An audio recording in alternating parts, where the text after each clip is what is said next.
Hey guys, Johnny Old School here, and welcome to, I guess, maybe this will be, episode 1 of the Third Voice podcast, if it turns out good enough, and I decide to keep it, but, just pouring myself a beer here, and I'm with a good friend of mine that, I met at work about a year and a half ago, was it? Would you like to introduce yourself? Probably about a year. My name's Sherlock, and, so yeah, me and Johnny worked together for a bit.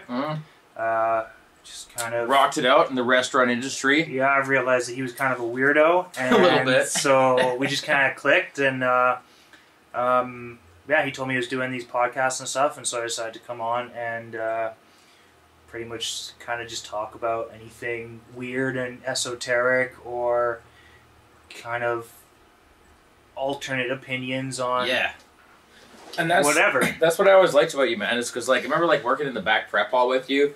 Like, we would get on, like, on all these weird topics. Tangents, yeah, on all these weird tangents. We would talk about, like, these really interesting, like, important things where it wasn't just like we were just making work conversation. It was almost like work was getting in the way of our conversations. Well, and that's another thing too, right? It's like I look at, like, I've worked in kitchens for a long time, and there's a lot of people who do kitchen work just because they can't really do anything else, and they've kind of like fallen into it, and it's kind of like it's like girls with being servers, right? It's something that like kind of most people can just kind of do, even if they haven't gone to school for it. And kind of just generally easy. But and I've worked with some real morons, but I've also found that there's a lot of like really interesting, intelligent people who are drawn to that kind of work, who kind of just stumble into it, right? Yeah, man. So my new sous chef right now, I won't say his name, but he's a fantastically interesting person. Like, me and him, like, clicked instantly, and it's a little bit awkward because it's like he's my boss, but at the same time, it's like I could see him being like one of my best friends in the city, because like we instantly just were talking about like Atlantis and aliens. That's been kind of cool. So pretty much pretty much anywhere I work, I always leave there with at least one person that I'm really good friends with this one person, you know. That sometimes it's more than that, but there's very few places I've left there and been like, I don't give a fuck about anybody who works here, you know, which is kind of interesting. Yeah, it is kind of. Yeah, I try to keep my work and I guess I would say my offline and online life separate. Yeah, my work and personal life separate. Issues. Well, I may have had somebody that I used to work with find some of my videos and try to cause a little bit of problems for me. I asked about that. Yeah. In a kind of nonchalant way, and the guy who we were talking about denied it. So I don't know what. Really? I don't know what's going on. I think it is, but I don't know. I can essentially guarantee you that it was. Yeah, I'm the source that I heard it come from would have absolutely no reason to make it up. Yeah, whatever, man. It doesn't even matter, right? Yeah. I think it was Okay. But one thing I would love to talk about during this podcast is that you, my friend, have dabbled in getting into a very interesting profession. Cooking is interesting. I enjoy cooking and whatnot. But you've dabbled into kind of a hold on, I just got to stop for a second here. My cat is snuggling up next to you here. Don't fall for his tricks. Don't try to pet him. He is basically asserting the fact that he lives here and he is in charge and this is his home. So just let him be a bit of a dick. Because here's the thing. I'm the hugest fag for cats. Yeah. Like, I love fucking cats. Me too. And I just turn into like just a total sucker for them. Yeah. And I've never liked Siamese cats or any of those weird kind of like hairless kinds. Yeah. Because they're always kind of like standoffish. He's an asshole. He's a straight up an they asshole, only like one person, right? They only like one type of person. Yeah. So I just kind of, I'm always like, oh, kitty, I love you, kitty. And then I'm like, and then when they hiss at me, I'm like, why? Yeah, I know. I want to be your friend. What did I do? Yeah. So don't take offense to him. He's very territorial, and he doesn't really like anybody. Whatever. So yeah. Fuck he's a good little buddy, but he's very protective and he's very territorial. Yeah. So, but as I was saying, you've excuse me, you've kind of dabbled in put your career in the direction of something that not a lot of people generally explore. And would you like to talk about that? Yeah, well, I went to school first for cooking because I was just in the industry and I couldn't really get out of it or see my way out of it. So I decided if I'm going to do it, I might as well learn how to do it properly. Yeah. Which was really good. I learned a lot of really cool stuff in cooking school. Yeah. But I actually went back. My fiance went into nursing, and so through doing nursing, she ended up doing like some postmortem care on people after they pass. You know, she just like kind of cleaned them and helped transport them and stuff. Right. And I was always really interested in like the death and like what happens to people. So I was just like, you know what, fuck it. And I found that you could take courses at a university where we live, and I decided to just do it. So I went to the embalming program, and I'm not actually done it yet. I've been kind of dog fucking and haven't done my internship, right. which I need to do and probably should have done by now. But so I've gone and I've done the course, essentially, did it all, and then did probably like 25 or so embalmings. Really? So wow! Oh wow! Because I was just about to ask, have you ever actually done an actual embalming? Oh yeah, I've done embalmings, yeah, for sure. Weird. Yeah. What is that like? Is that even a real question? What is that like? The first time you do it, you're like in my opinion, it was kind of like, wow, like this is really eye opening. Yeah. And then the other one too that's really interesting is when like the first time you do like an autopsy, like you embalm like an autopsy body. Yeah. Because like I mean they've been. That's something. Yeah, I've seen autopsies. Yeah, I went through a junior police academy when I was younger, and they showed us like an autopsy video of like the whole dissection process. So you have to like take care of that, and it's a different form of embalming. It's like a way more complicated issue, but I mean it is kind of like really striking to see someone who essentially has had like their just everything. Their internal organs are all kind of taken out. Yeah. And then they're kind of like it's kind of like you ever seen like a deer that someone's like hunted and like prepped or whatever, and it's like hanging there. Yeah, and there's like no internal organ, and it's kind of like that, and you're like, wow, that's a person. Yeah. And it's kind of so it is really interesting. But like I could talk about it forever, man. Like there's so many different components to it. It's just. I think like a lot of people, like when I tell them they either don't want to know anything about it and want to steer the conversation away from it, or they have like a bunch of questions about it. I can see that, yeah. And one thing that I always get from people though is always like, how can you do that? I couldn't do that, and they have this opinion that like they couldn't do that, but I think they can, and I think everyone can do that. And one of the reasons I kind of got into it, one of the things I wanted to do before I did this, is because I was thinking of staying in with cooking, and I really like butchery, and like the art of butchery and the culture of it and stuff. And so I was kind of thinking about being a butcher. And you're just a straight up morbid motherfucker. Kind of. Yeah. Well, that kind of relates to like my. I don't even know what my religious like reviews are, I guess, but it's like. Like it's part of my views is like that, like reality is, you shouldn't be afraid of reality. Reality is kind of like that hermetic thing, you know, of like like there's not really any like difference between like the sacred and the profane, right? Yeah. It's all the same, right? Sacred, profane, like it's all the way that it's supposed to be. Yeah. And it's not like the concept of there being like this like fall from perfection in Eden where everything was perfect, and now we're living in a fucked up profane world, and people shit and people die, and you know, fucking like, you know what, like having your period is the way it's supposed to be. Rotting after you die is the way it's supposed to be. Farting is the way it's supposed to be. And it's like everything is natural. Everything's natural, and everything is the way it's supposed to be. So it's kind of like I just want to like kind of like explore these concepts more. And just be more like comfortable with them. So I was like, I wanted to do butchery, and I've always kind of wanted to not slaughter an animal, but I would like to prep an, like if I had like, I would like to help like do the slaughter and preparation of an animal, like breaking it down into food, doing like the primal cuts, all that. And not necessarily like the killing of the animal, like that part doesn't really like. I don't get a boner for killing stuff. Yeah, neither do I. I would do it if I had to, if there was no one else willing to do it. Yeah. But I'm just interested in like the concept of like breaking it down, of this being like this is a thing that was living. Yeah. And breaking it down into food. Yeah. And it's kind of like that's a skill.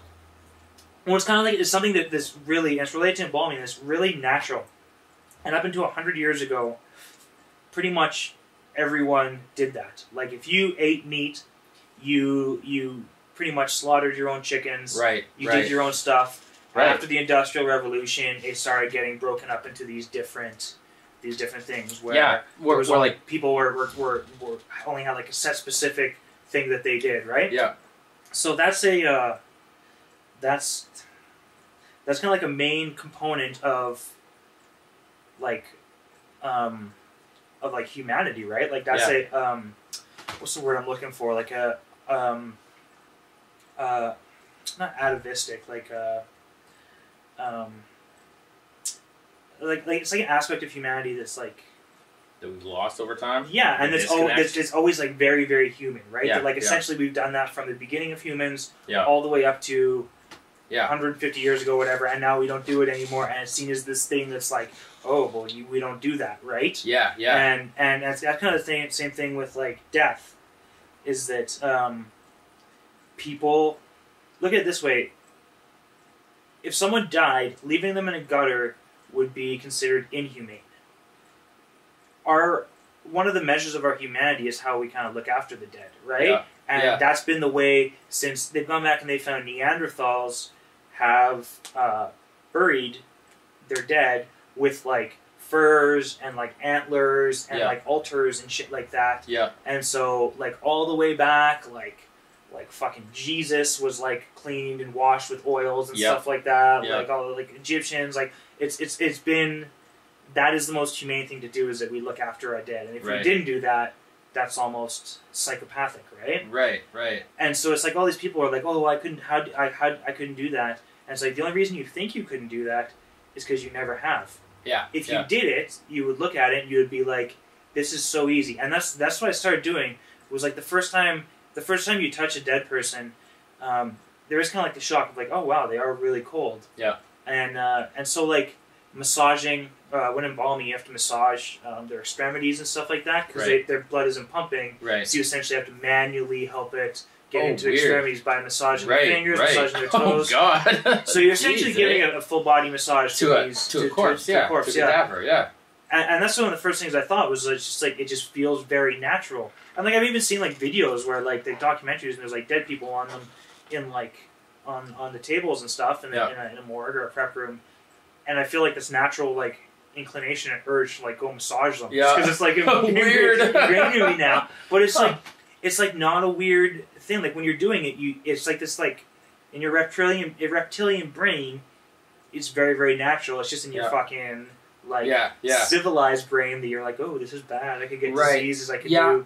That makes sense to me. Because like I can think for myself. I've had plenty of experiences in my life where like once I was actually in the experience, I was like, well, why did I think this was so weird to begin with? Like. For me, I wouldn't enjoy slaughtering a goat, but if that was my livelihood, like if I had raised that goat from day one to produce milk and then meat for my family, and it came the time to slaughter, maybe the first time I had to do it, you know, like as a young teen, and maybe some sort of rite of passage, you would feel anxious about it. Yeah, but after it became commonplace, I mean, that would become commonplace, and like nowadays we have this huge disconnect between what we eat and the whole process of it. And there's a very different like concept of like slaughtering something for food and versus like sadistically killing something for the enjoyment of killing it. Right? I also think there's a difference between slaughtering something for food and the sort of like animal factories that we have nowadays. Very. I think that it's one thing to like let's say you provide an animal with a quality of life. Yeah. You raise it to a certain standard. You know, you provide it with a good quality of life. You interact with it. You feed it. You know.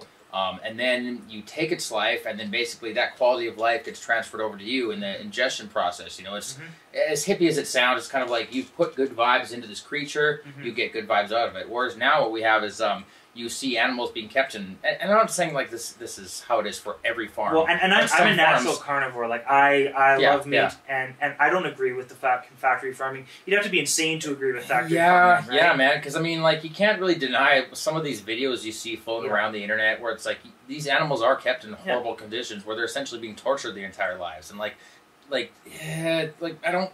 feel kind of like a conviction about, you know, do I really want to contribute to that? And I know if I, like, let's say I decide, like, I'm going to go vegetarian tomorrow, does that have an impact? Well, maybe not for the rest of the world. Maybe for me it does. I don't really know. Not even really, though. And well, I mean, I guess it does have a minor impact, But even like going and buying like ethically raised, like free range and organic food and stuff like that. Like, dude, we're poor. Like, we can't afford fucking organic pork chops. You know, like this is true. This is true. At the same time, though, like, I don't know. These days, I've been thinking to myself, like, what am I actually like really doing? Like, what am I really contributing to? Like, maybe I don't have to do things that make this giant difference across the entire world. Mm-hmm. Maybe just making a difference in my own life is enough.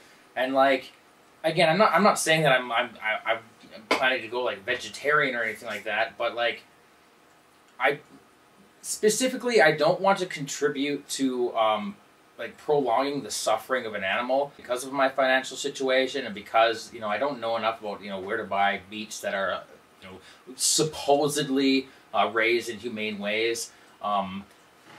But I would like to, you know, I can keep that in the forefront of my mind and think to myself, you know what, I would like to, if I had a farm where I chose to eat meat, I would like to raise animals with a quality of life so that when they die, that quality is being passed on to me, and as opposed to buying a flank of steak at some grocery store where maybe this animal was raised in like a confined cage and force-fed their entire life. Like, that doesn't seem like being a good steward of the planet, and it's very clear to me that human beings in general, our greed has gotten ahead of us, and we're growing too fast, and we're living too quickly, and things are kind of reaching a bit of a breaking point, and I don't know where I'm going with this. I think being an omnivore is really, really natural, and I know a lot of vegetarians, and all the vegetarians, or 95% of vegetarians I know, my fiance included,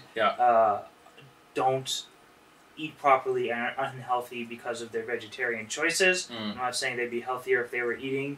Well, they probably would be, because most of them women, like, they don't get enough iron, they don't get enough protein, the whole thing, right? And they just don't have the time and the wherewithal to correctly plan out vegetarian. You know? That being said, I would like to go vegetarian.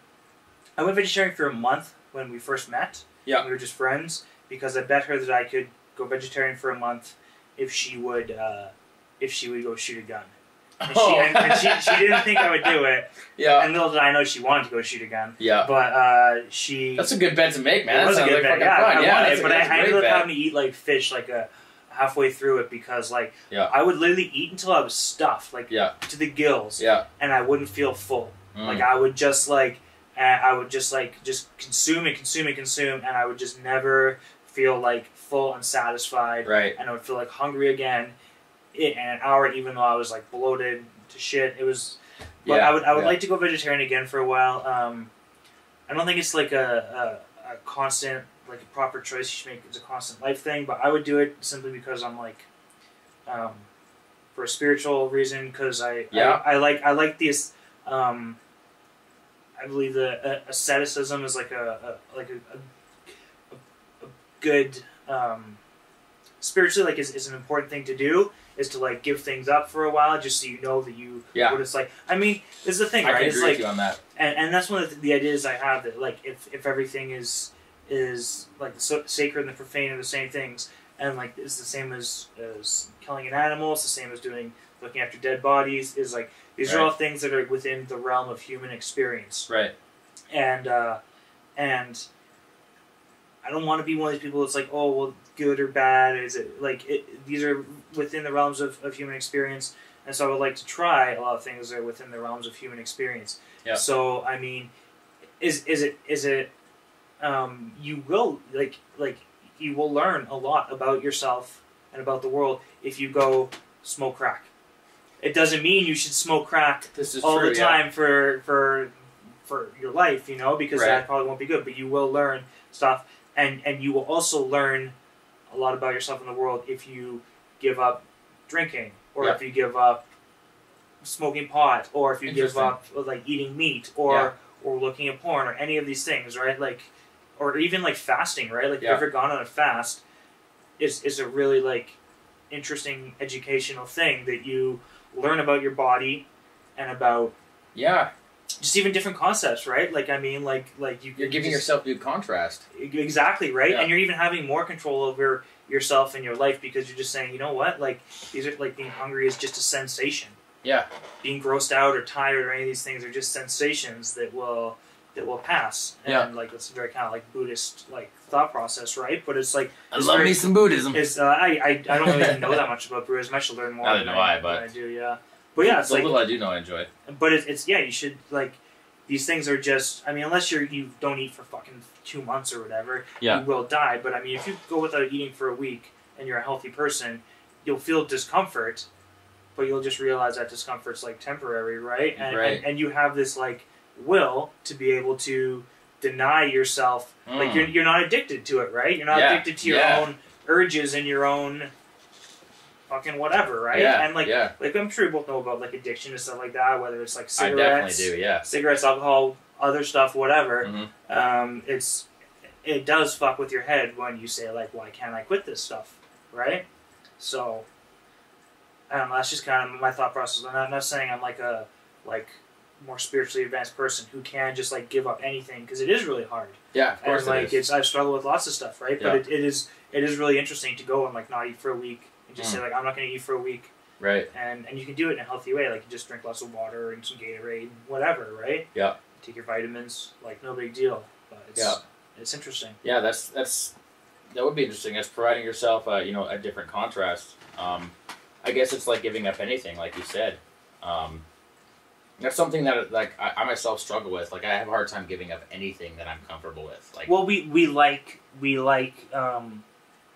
feel comfortable, right? Yeah. We like to feel good. Yeah. Anything that makes you feel good, you're gonna want to do it. Yeah.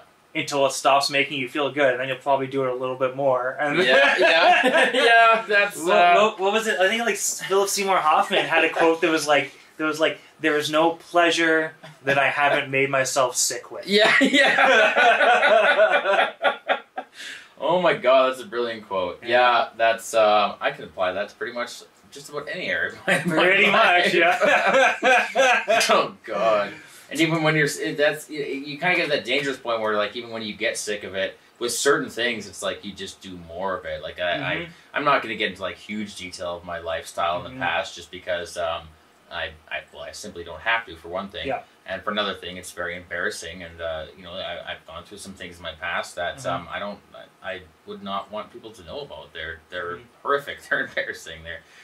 They're things that I would really just like to just leave in the past, but because I've already learned from them. So, but yeah, I've had experiences where you get a little too comfortable with something, and then that something almost gets a little too comfortable with you, and then it's less of you wanting to do the thing, more of the thing wanting to do you, and addiction is a very strange thing. Yeah. That being said, drug war. I'm sure we're both on the same concept of the drug war. Of the war against drugs? Yeah. No, not the war against drugs. The war against people who use drugs. The war against people who use drugs, the war against what a conscious mind is allowed to experience. I posted on Facebook earlier about this. I was actually watching, I was watching some Russell Brand things on drug addiction. Love him. And he's really good because he's really going out there to do like a lot of stuff about legalization and stuff like that, and it is very true. And that's like the thing with Philip Seymour Hoffman was scary, right? Because I mean, like there's someone who's been sober for 23 years, and then you fucking like Robin Williams, same thing, right? He was sober for how long, and then fucking fell off, and that's kind of like really scary that like demons can still attack these people who are like pretty much where 99% of the people would give their left nut to be. Yeah. Right? Like they're at a level where people would. That's how much they essentially had everything, right? They had everything they wanted. That's and how they deep gave these hooks can sink. Exactly, right? Philip Seymour Hoffman had everything. Yep. And he gave it up for fucking being able to nod out on his couch. Yeah. And fucking not deal with reality. You can be a millionaire and a household name and be in the spotlight, and something like heroin.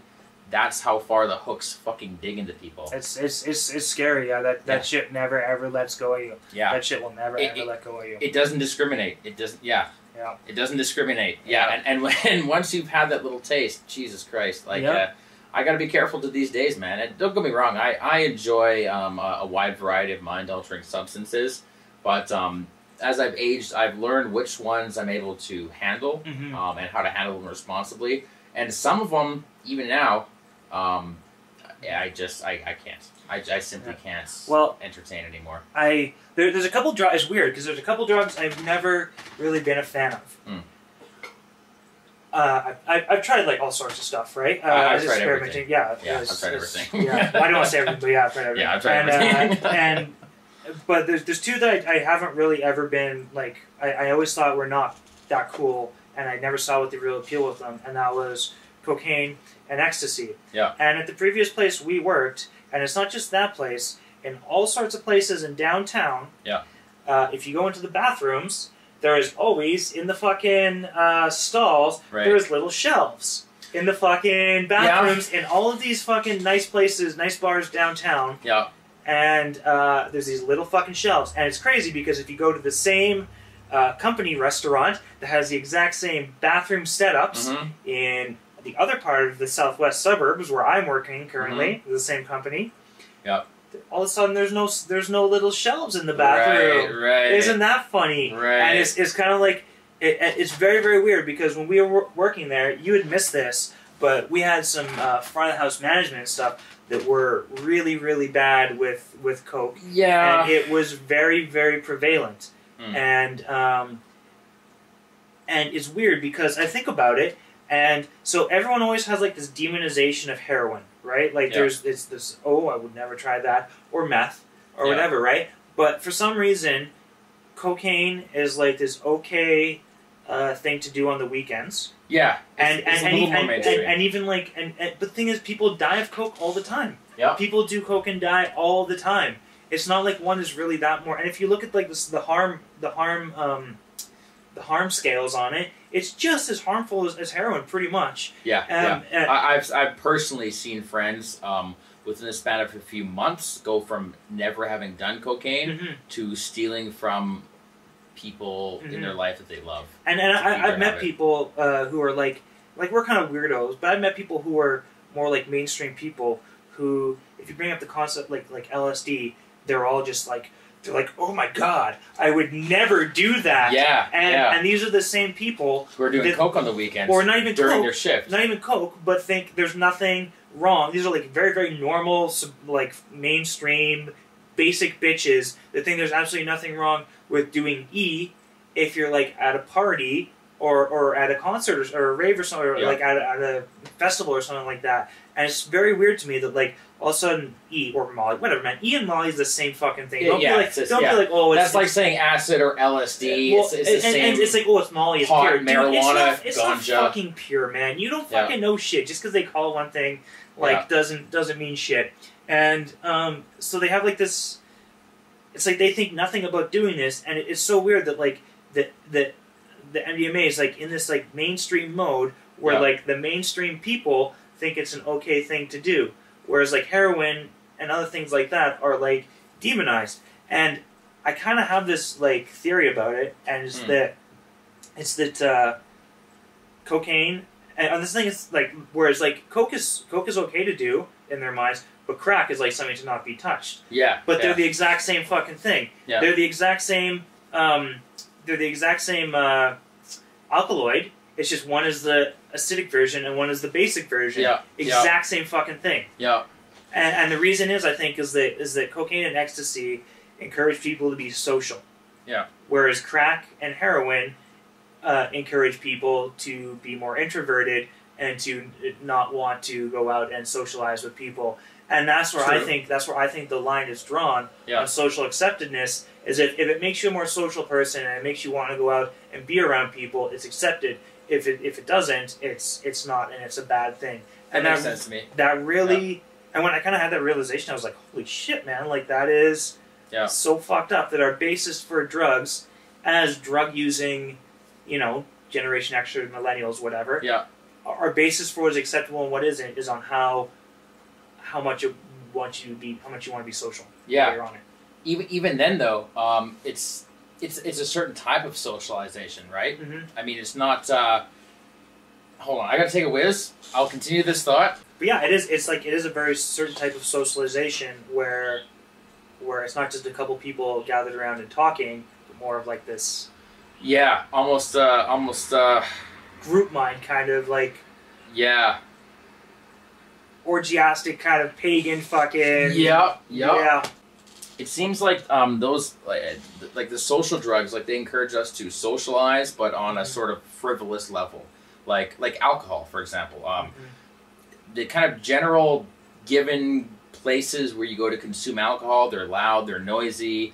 You know, when I go to a bar or a pub, don't get me wrong, it's not like I can't have fun in those places. But I can't go there with a friend and get into a deep conversation. Yeah. I couldn't do a podcast at a place like that, you know, because the environment doesn't provide for it. It provides for a lot of drinking and being just kind of surface level. It's essentially you go there and it's like sexual socialization, essentially, right? Yeah. It's like the breeding grid, you know. We have certain areas of town that people go to, and the hookup zones and whatnot. But it's where do we begin with this thought? Okay, I'll start off by saying this. Okay, something like MDMA, ecstasy, that sort of thing.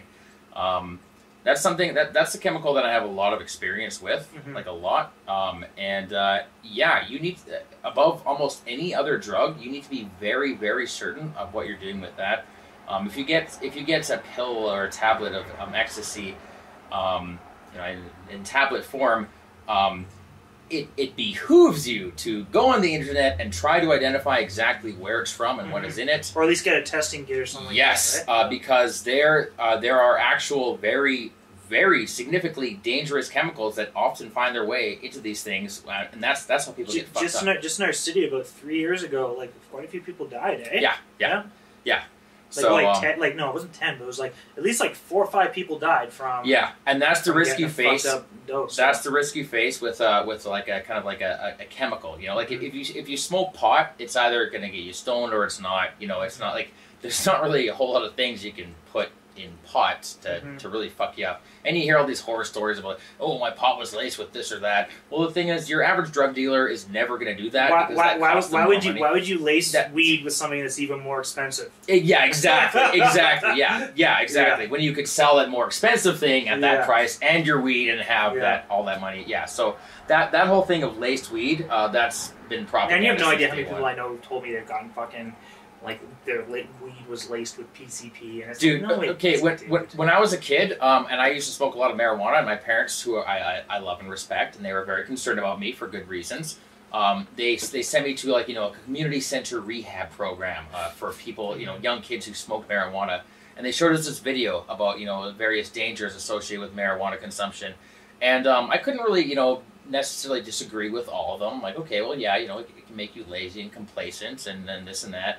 That's because you feel good, and unfortunately, people's motivation comes from dissatisfaction and suffering. If you feel good and you're happy, why would you change anything that's happening? Exactly. Yeah. It might be an artificial happiness, but you still feel good. Right? Yeah. And that's the whole argument in favor of. It's all good. It's all good. I don't care. That's the whole argument in favor of legalizing drugs. Is like. Often people will say, like, well, if you legalize drugs, then a whole bunch of people are going to try them. But, like, for me, like, if I'm happy and content in my life, like, I'm going to be like, oh, cocaine's legal. Well, heroin's legal, so I'm gonna go out and become, like, I'm going to go out and do substances, which I already know harm people, Well, that's the basis of even thinking that drugs are essentially bad. And I have a really good thought process on legalization and stuff like that. I watched a really cool documentary on Vice that was about the Northern Indian reserves and bootlegging. Have you seen that? Saw the exact same one. Yep. Where it's like, because there's these, for people who don't know, there's these Indian reserves way up north, and in the bigger towns that you can buy alcohol, but in these smaller reserves, the native leaders have decided that they don't want it there, so they made the decision to make it illegal. Owning it's illegal, consumption of it's illegal, yada yada yada. You can still buy it in that province. So you can go buy a bottle of $50 Smirnoff and go sell it for $600, $700. Yep.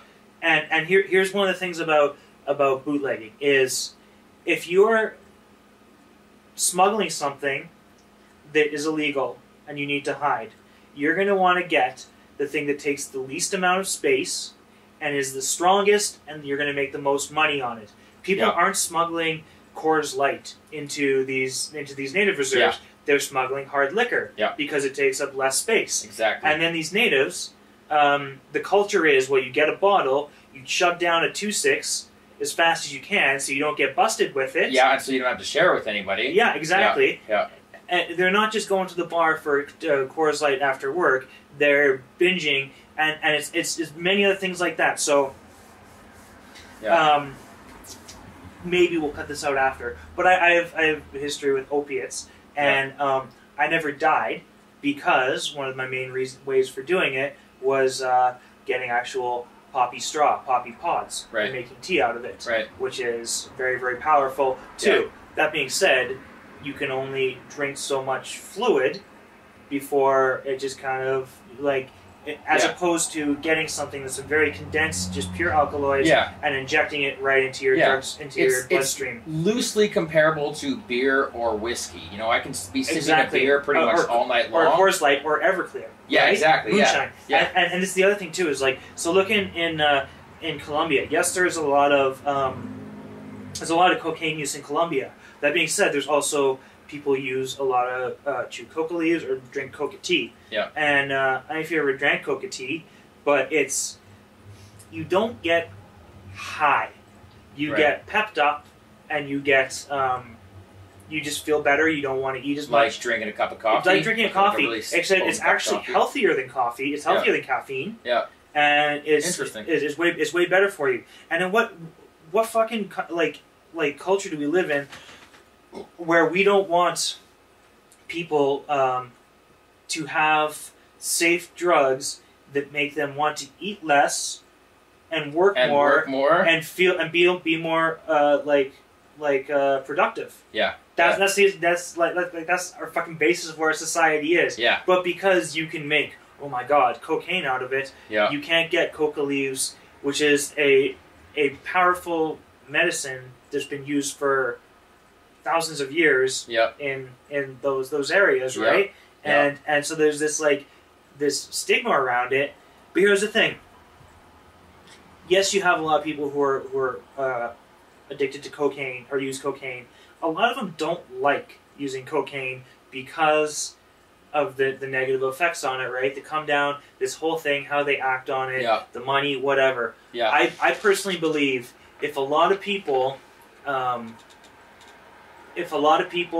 had the option of just going to the store and buying coca and tea, whatever, or even just the leaves or whatever, chewing it, and could get a little pep, feel a little better, a little bit less depressed about their lives, get a little bit more energy to go do stuff. A lot of these people who were cocaine users, I think the rate of people saying, well, I've tried coca leaves, now I want to try cocaine, would be a lot less than the people who used to use cocaine and switched over to coca because it's healthier and better. And I agree with you on the same as with opiates, with just like you can grow opium poppies in your front yard essentially and make tea out of what grows there, and you will get high, and it's so much healthier and safer than fucking taking 80 mil of Oxycontin and stuff like that. And the thing is the medical industry hates what they call crude drugs, which means it's not essentially processed down to the pure the 10th degree, 10th degree, and then it's not measured out to the milligram. That's the main reason why I think there's this battle against medical marijuana. Whereas if they had the THC pills that said 2 milligrams of THC take with food, they would be much happier to give it out than just giving out someone and saying smoke until you feel better. Well, it's all about control, right? Because they don't want people to have control over, because the doctors tell you how to deal with your health. They don't want that control. Yeah. So and that's essentially it, right? Like if you had these alternatives, and those are just a couple options of coca tea, opium tea, and stuff like that. I'm not saying that there's still some people who go out there and drink a bottle of Everclear. And get wasted and puke all over themselves and choke on to death on their puke. But there's a lot more people who go home and have 2 or 3 Coors Lights at the end of the night and call it a day. And when you have bootlegging and prohibition, they're going to go for the strongest thing. Like, why do you think crack was made? Crack was made because you can get more money for a smaller part of it, and it's smaller and it's stronger, and it's like all these things where it's just like, and it all boils down to money, money and not getting caught. Yeah, money and not getting caught. Exactly. And that's the big problem is that the drug war, by taking the power out of people's hands, they're being stuck with the worst alternatives, and we're seeing it now with like the bath salts, all these like beta-ketones and piperazines and whatever the fuck they're selling now as these things because they've made those things illegal, as with like all those fake cannabinoid compounds where it's like, you know, they used to have spice and K2. The thing, no one's ever died or had a seizure from weed. But because weed is illegal, they're coming up with these fake fucking things that we don't know about at all. Yeah, exactly. And literally, you look at the packages. I've never bought one. I've never seen one. I wouldn't touch one with a 10-foot pole. Yeah. But you literally look on it, and all it says is what isn't in it. Does not contain JW8 whatever. And it's like if you just gave the people option, and we're at a point in history and science now where they're just going to keep on synthesizing new chemicals and new chemicals and new chemicals and just pumping this shit out that we have no idea what these chemicals do. When we do know what weed does. When we do know what. Yeah. Well, it comes down to education, right? And this actually brings me back to something I was saying before about my whole, youthful. I'm gonna close this. Sure. My whole youthful drug rehab experience as a child. It comes down to education, because I don't really see too much problem with scientists coming out with new mind-altering substances as long as they're researched. Well, and when people want to do them, they're educated about them. Well, I mean, I think Alexander Shulgin was one of the greater geniuses of our era. But he still did what he can with limited resources to test and try out what he was. He wasn't doing it to make a buck. He was doing it for science, essentially. Not just to sell a bunch of unknown chemicals to kids so they can buy it at a fucking gas station because they can't go buy fucking whatever else. But for an example of my cat's just hopping off my lap right here because the floor is cold, I guess. For an example of how lacking our education is in drugs, I can go back to my experience when I was younger. My parents were concerned that I was a young teen smoking marijuana and skipping school, and they wanted to put me through some community rehab program. And like I said before earlier in the podcast, that some of the points made in some of the videos presented to us, I could kind of agree with. Even my youth, I could kind of agree with. But there are certain things that came up where I was like, that's straight up wrong. And one of them was, this is the one that stood out, was they had a young man saying, when you buy marijuana off the street, it could be laced with things. People could sprinkle cocaine on it or PCP, or it could even be laced with acid. And instantly I thought to myself, I'm like, no, you actually couldn't lace anything with LSD because that chemical is so utterly volatile that warmth and oxygen destroyed. If you took a flame, if you took a vial of pure LSD and just soaked marijuana in it, the second you take your lighter to that marijuana, that LSD is destroyed. You'll still get high off the marijuana, but that LSD is instantly destroyed by that flame because the chemical is so unstable like that.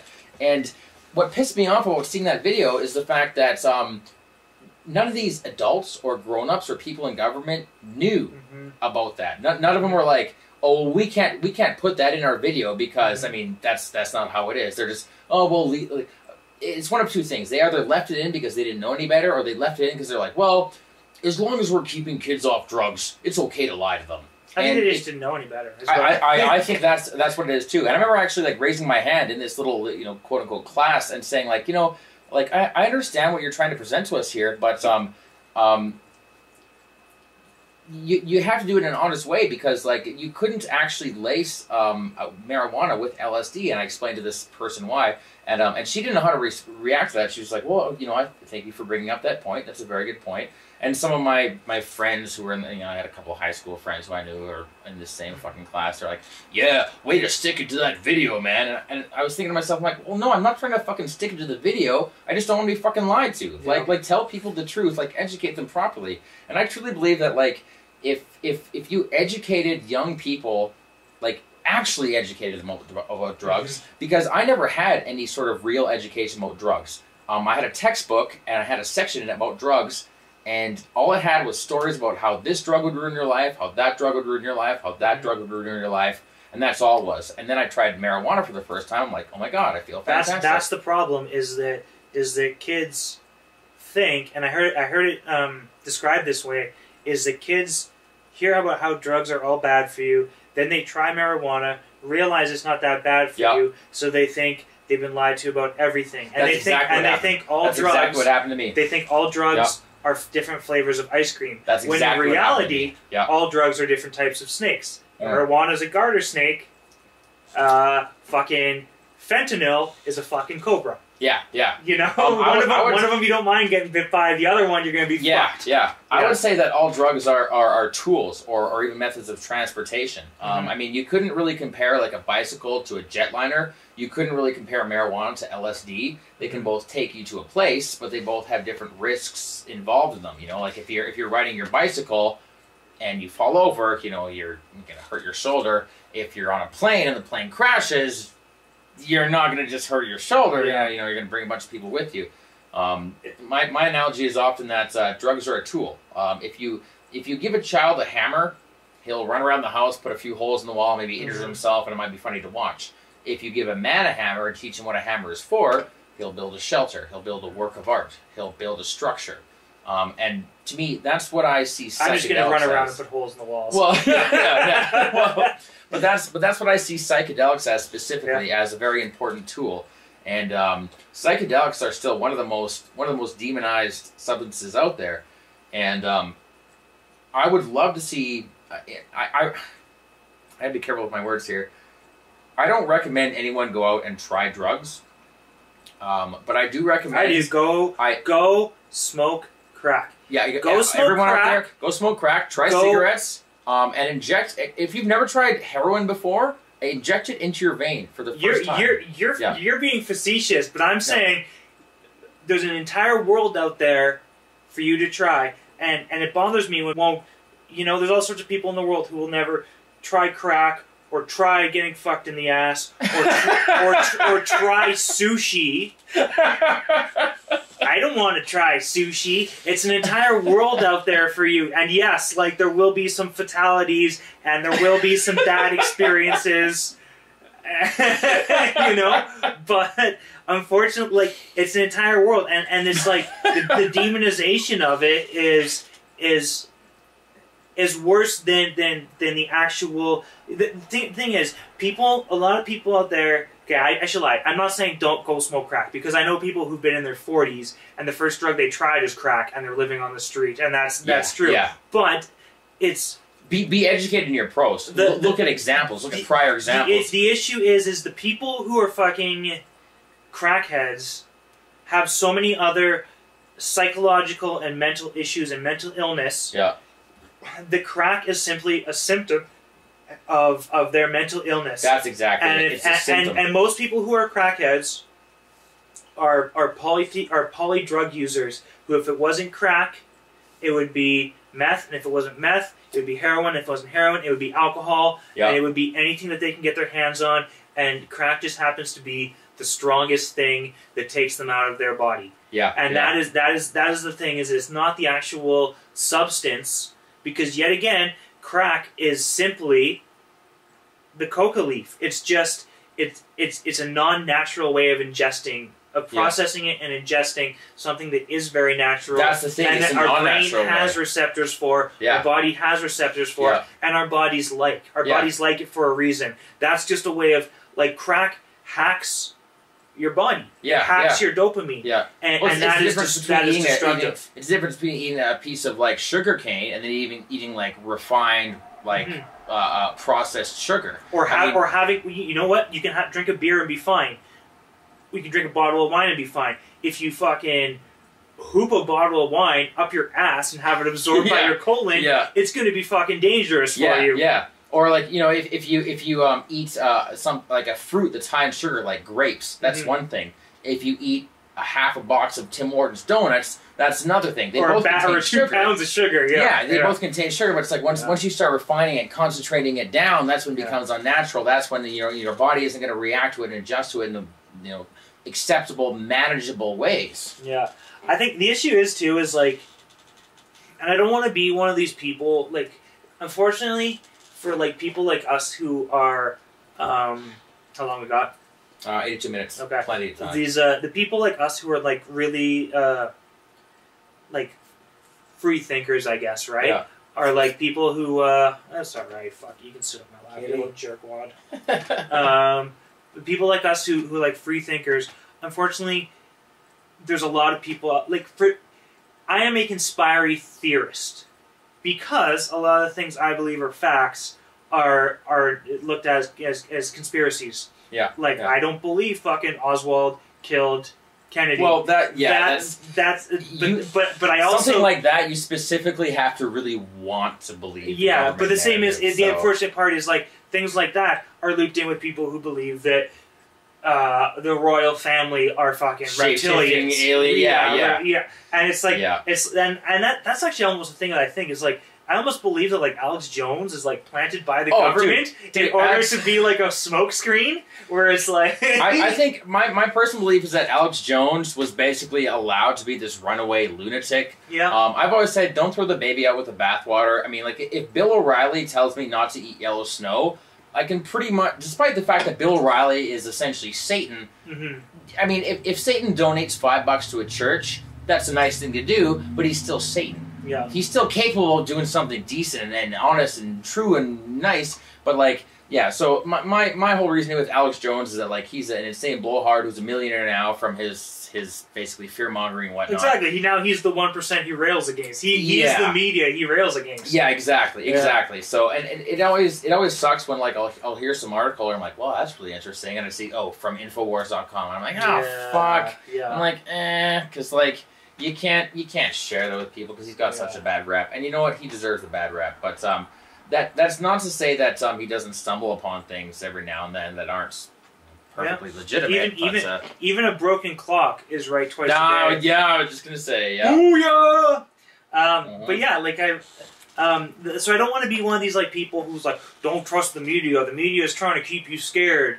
Yeah. But the thing is, unfortunately, they do make a living off of fear and moral panics. Yeah.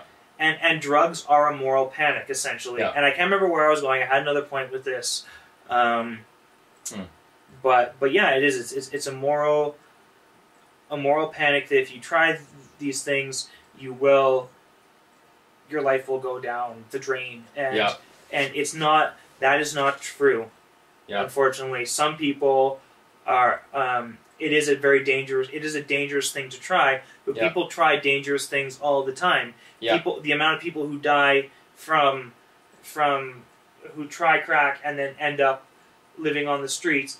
I don't know the differences of numbers, but is the statistics really that much different than the people who drive and end up getting into fatality car accidents? Yeah. Like all sorts of things are dangerous in this world. Of course. And people just and unfortunately the media pushes these moral panics.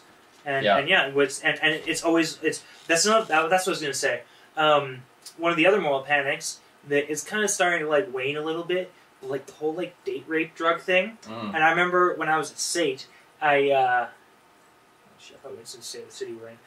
When I was in SAIT, they fix and post. Try and make me sound smarter in post too. Sure. So like they were. I remember I was in there and they have all the like brochures and pamphlets and stuff, and one of them was about like date rape drugs and like if they slip stuff in your why not to do if people slip stuff in your drink and stuff like that. And I was reading a thing about it, and the different types of date rape drugs are the actual date rape drug, the fluoxetine. What is? I'm not familiar with all of them. Okay, but the rohypnol. Rohypnol is what it is. Yeah. Roofies. Rohypnol. Yeah. Rohypnol. Apparently, it's not water soluble. So it's because lots of things aren't water soluble, right? So if you like actually put this pill in, even if it's mashed up, it's just going to be like sandy. It's going to sink to the bottom. It's going to be sediment, and they're probably not sediment in their body, and then you'll notice. And the other one is GHB, which you could roofie someone with, but I've never done GHB. But apparently, I have before. Apparently, it tastes extremely strong. It tastes very, very bitter. And salty or something. Yeah. It tastes very strong. And I experimented with just because I had a friend who I trusted who had it, and I had heard about it. I knew enough about it. I'm like, sure, I'll try a sip of this. And the effects are basically like alcohol. To me, anyways, it was like when you do a shot of hard liquor, that kind of feeling you feel about 60. 120 seconds afterwards, a couple minutes afterwards, you feel kind of warm, a little bit kind of like buzzy. The effects were very similar.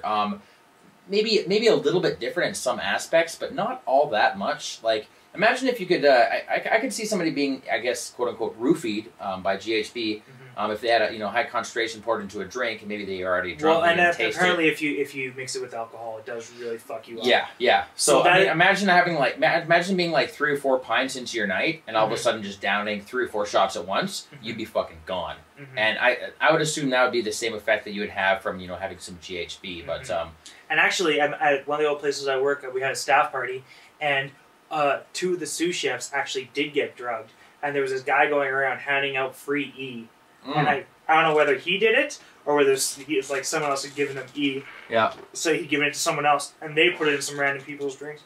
But yeah, both my sous chefs got drugged, and actually went to the doctor and got tested because they were like they said it felt like really dirty E. But I read a study that said that it was like 100 people or something like that in the UK, women who had gone in to the hospital claiming they had been date rape drugged, and they tested them.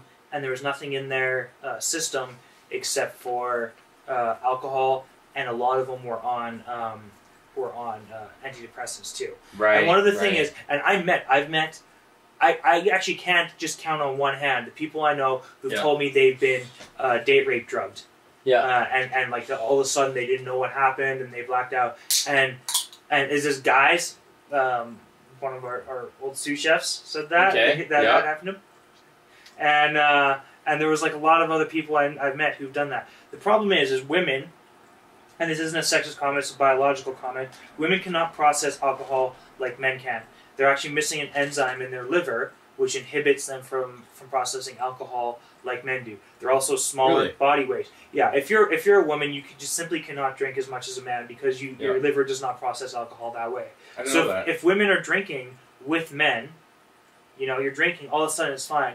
All of a sudden, that alcohol hits you because your liver is not processing it as efficiently as men's are, men around you are. Yeah. All of a sudden, you're fucked, and that's why women, like I'm sure we've all met like girls who've like been fine and joking around, and all of a sudden it's like, so the thing is like I'm sure there are maybe some people who have been date rape drugged, but we're ignoring the fact that the #1 fucking date rape drug is alcohol. Yeah. And they never ever talk about that. Yeah. It's like, make sure someone doesn't put anything in your drink. How about we tell people, don't fucking drink 12 beers if you're a 120-pound girl. Yeah. Like, that's actually a very good point, man. That's a very good point. Yeah. I mean, it all comes down to education. But it's the moral panic of not being able to trust anybody. And if you turn your separation, that's divide and conquer right there. If you turn your back, one of your friends, your male buddies that you thought you trusted, is gonna slip something in your drink, be and then suspicious of the people around you. Everyone around you is potentially evil. Be afraid. Take your drink to the bathroom. Divide and conquer. It's so true. Whereas, like the person who's actually the person who's actually fucking drugging you into unconsciousness, you're paying a 15% fucking tip for them to do it. Yeah, exactly, right. And then you're getting pissed off when they won't fucking drug you anymore. Yep. I'm cut out. Fuck you. Yep. Oh, I see that all the time, man. I see that all the time. People getting pissed off because they're cut off, and it's like, yeah, you should be cut off. Like, yeah, I'm your friend, but holy fucking Christ, you gotta fucking slow down. Yeah. Yeah. I see it with guys and girls alike. Yeah. You know. So. That's the thing. It's just it's the fear. It's the moral panic of it. In the 80s, it was D&D and fucking and monsters, satanic fucking ritual abuse, then fucking date rape and now 90s we had the whole war on drugs, like Pee Wee Herman. This is crack. Yeah. We had. I mean, I grew up like every day in the 90s watching my Saturday morning cartoons, seeing all these anti-drug PSAs. Yeah. And then finally, like, you want some drugs? What are you, a chicken? No, you're a turkey. Fucking great. Or that one where that guy turns into a snake, like, hey, would I lie to you? Yeah. What do I look like? Yeah. You look like a snake. Fucking like, fuck, why would you fucking try and push drugs on people? All you need to do is just say, hey, drugs. And people are like, oh, please, please, please. Yeah, exactly, right? Can I crawl on fucking broken glass in order to buy it from you? Yeah. Like... It all comes down to education. This is something that I want to get in with get into with more of my videos and more podcasts, but it all comes down to education because I personally think that, like, I look at my own upbringing, my own experiences, like we were talking about before, like with marijuana. Like, I was told that every drug was some horrible thing that would ruin your life. And I smoke a joint, and I'm like, I'm having a ton of fun. This is amazing. This is an incredible experience. And it was like that for like a long time. And then I'm like, I'm going to try this other thing. I'm going to have an amazing experience. This is incredible. This is great. This is fun. I'm having a wonderful time. And you try another thing and another thing. And what really got me was the fact that like I didn't have any actual truth told to me about drugs. Like, all the stuff I read in textbooks and all the stuff I heard from parents, none of it was actually true. I mean, okay, sure, like, I'm sure there's an instance of somebody snorting one line of cocaine and dying of a heart attack. I'm sure that's probably, I mean, that's... But there's also instances of people drinking fucking 3 Red Bulls and fucking dying of heart attacks. Yeah, exactly, right? And to me, I think that we should reevaluate how we educate kids about drugs. Like, we should tell our children, like, okay, if I had a kid and I was talking about marijuana, I would be like, well, you know, marijuana can make you feel really creative. It can make you feel really relaxed. Music can sound, you know, more interesting. Colors can seem brighter, more vibrant. Works of art can seem more passionate to you. You can have an amazing experience. But the thing is, you'll eventually become accustomed to that, and you'll like that more than, you know, the kind of regular side of things. And eventually the effects dwindle, and then you're just kind of doing it to feel just kind of, you feel a bit of a buzz. You just kind of feel like complacent. Normal. You know, yeah. Eventually, marijuana can lead you to play like hardcore stoners who smoke all day every day. They're basically lazy sacks of shit. And don't get me wrong. I like marijuana. I have no problem with it. I will publicly say that I enjoy smoking it from time to time. If I'm painting something and I get stuck in an area, or I'm writing a piece of music, or writing a poem or some comedy stuff like that, and I get stuck and I smoke just a little bit of marijuana, it opens up some sort of doors in my brain that allows sort of creativity to flow better. I mean, you can use it like a tool if you're responsible with it. But if I was smoking it all day, every day, if I had to smoke a joint before I went to work, I'd be useless and lethargic at work. I'd be fucking stoned on my tree all the time. I wouldn't be able to interact with people properly. And I know this to be a fact because I've been in places in my life where I've smoked it that much, where I became kind of like a useless zombie.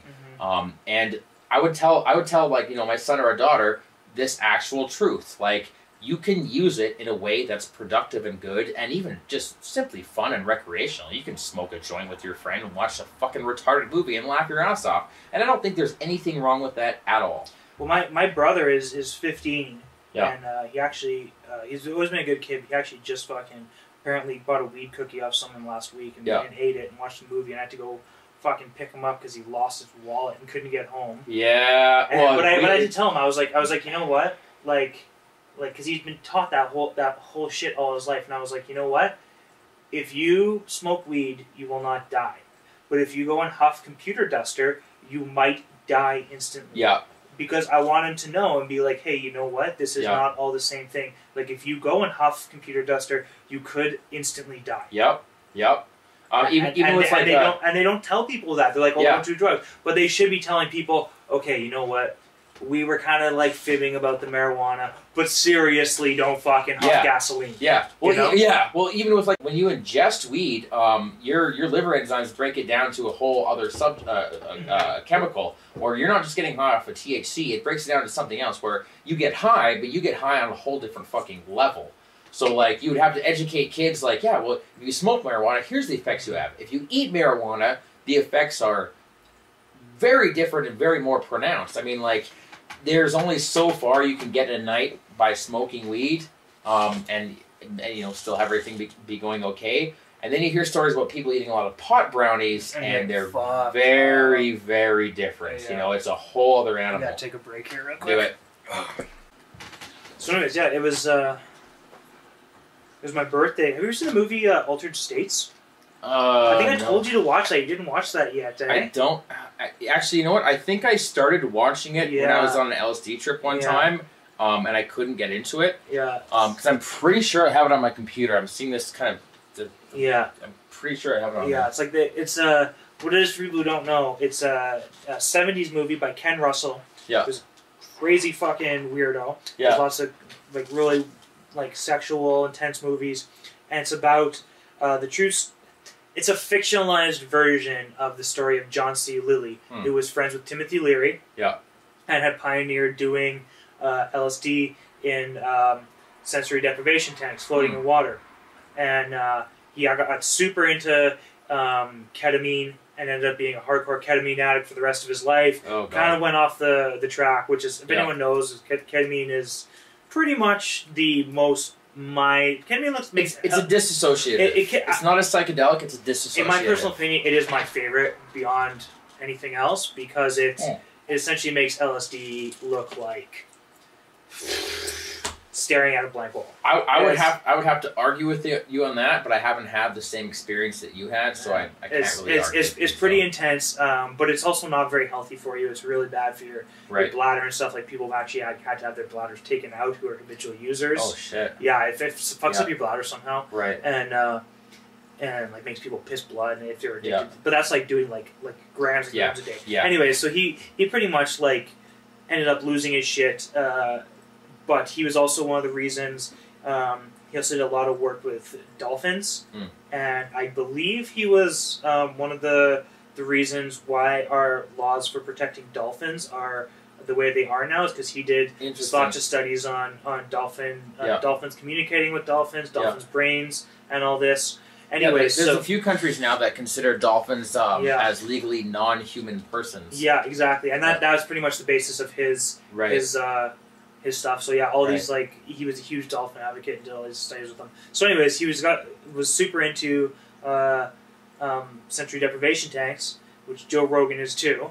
Yeah. And I wanted to do one since I would love to do one. 18. Yeah. It was my birthday on Friday, and my girl got me tickets to go to an isolation tank. There's one in Kensington. There's a couple in Calgary. And here's the thing: is 10 years ago when I was looking for them, there wasn't any in Calgary, and now there is several places. Yeah. It was $50 for an hour and a half, and you just go and you just float in this thing. Interesting. And it was cool as shit. We'll have to talk about that later. Yeah, I won't say the name of the place here, but it was really, really cool. And she didn't really like it as much. She was kind of she has issues with falling asleep. She's got narcolepsy and stuff, so she falls asleep. But I loved it, man. It was awesome. Really, and I would like to do it again. And I do. What are those things where it's it'll be tones and you put on headphones and then it has binaural beats? Binaural beats. Yeah. I like to I'll put on headphones with binaural beats and I'll put on the in-flight eye blindfold or whatever. Yeah. And I'll just lay in my bed for an hour and just I try to that's kind of how I meditate. Yeah, that's 100% a form of meditation. And that's how I like to do it. And it's that kind of goes with I'm also really into chaos magic and stuff, and that's kind of one of the ideas is that you can use technology and stuff to augment your these states you reach. So I don't really meditate normally. I meditate like that, and I can get myself even stone cold sober to start having closed eye visuals and stuff like that. And get myself into these zones. So I was mad stoked to go do that, and it was really cool. An hour and a half past nothing, man. I could be in there for 5 hours. I'd be happy. Yeah, man. Happy as a pig and shit. I bet you could. It was awesome. I'll give you the name of that place, but honestly, I really like that. But $50 is really nothing, man. You could spend $50 at the bar, and it was this was something that I had wanted to do for years. So it was finally something off my list. I think I'm gonna try and do it every couple of weeks now. But it literally felt like just floating in space because, and it gave me. It was kind of hard for a little bit because my body wouldn't really accept the fact that I was floating. Right. You know, like it was kind of like struggling, like fighting against it. Right. And sometimes when I'd start having like closed eye visuals, like my body would twitch and I would come out of it because my body would be like, no, this isn't right. There's something wrong here. But it really just did feel like just floating in space. And there's a lot of times where I'd feel like I was like almost like stuck in jello, and I'd get to a point where like I felt like I couldn't move at all. It was pretty interesting. Interesting. But I feel it's kind of like the more I've done the binaural beats and stuff, and like my own, because I've always been into like sensory deprivation. So I used to do my buddy used to have like this big like foot locker kind of thing, like chest. And I used to just like go and just like lay in it sometimes and just like close the lid and just lay in there in the dark. And back in my heavy psychedelic days. And so I've always been into like that concept, and so to actually get to do it was really cool. But the more I do like the binaural beats, the easier it is for me to start getting into like kind of like a trance mode, you know, like a you know, another brainwave. And so I feel if I do this more and more, it's going to be easier to kind of slip into. Of course, it will be. That. So, but it was like cool, anything, man. I highly recommend if you got an extra $50, man, go do it because it's cool. In a heartbeat, I will. Yeah, in a heartbeat, cool. I will. I've actually that's been something that's been on my mind actually recently. So it's interesting to me that you bring that up. So I don't live too far away from Kensington. I can bike over there. Yeah, so. it was fucking cool. And afterwards, it was so weird because like you know when you go swimming and you're super tired and like hungry afterwards. Yeah. Exactly like that. And like we went for Vietnamese, and then I was literally like eating Vietnamese, and I was like, I need to fucking fall asleep. Like, now. I was so exhausted. Yeah. It was weird. But your body kind of doesn't really know what to do because it is. Because it's a completely new experience. Yeah, it's kind of like people who do like the suspensions with like hooks and stuff. Like, Like like your body can't really handle floating, right? Yeah. Interesting. Yeah, it was cool shit. I wanted to take things back to what we were talking about before regarding like you know, just education about drugs and whatnot. Yeah.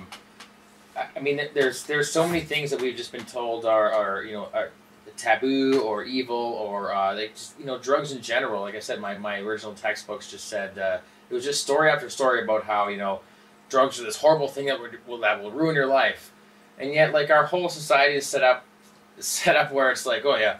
The policemen say drugs are horrible things that will ruin your life. So if we catch you with them, we're going to do horrible things to you and ruin your life.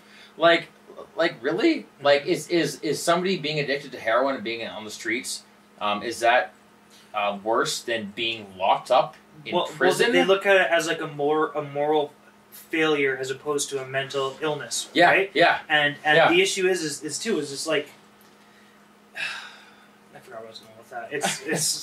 It's not. I'm not stoned right now. Just everyone knows I'm not stoned.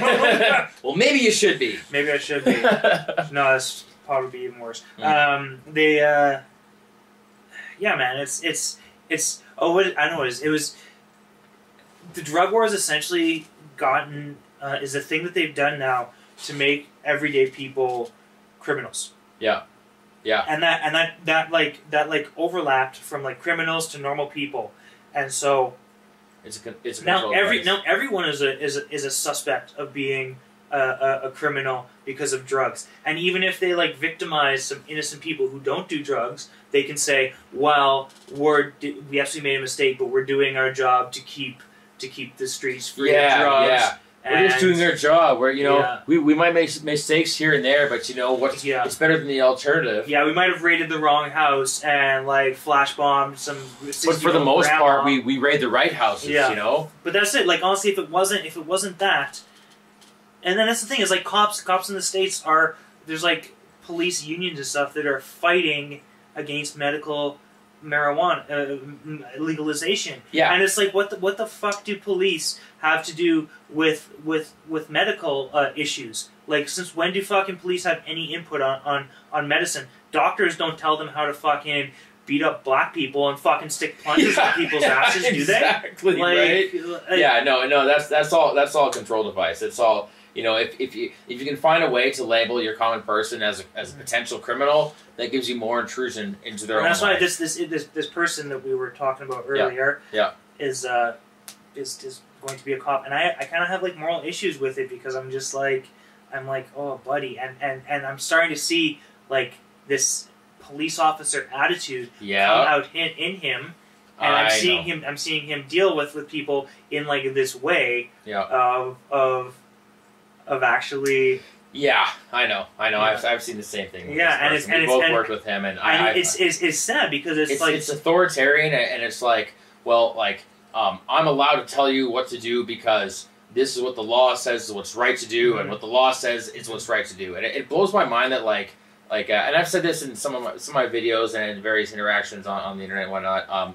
It blows my mind that I kind of wake up one day as this baby, and I grow, and I become conscious and aware.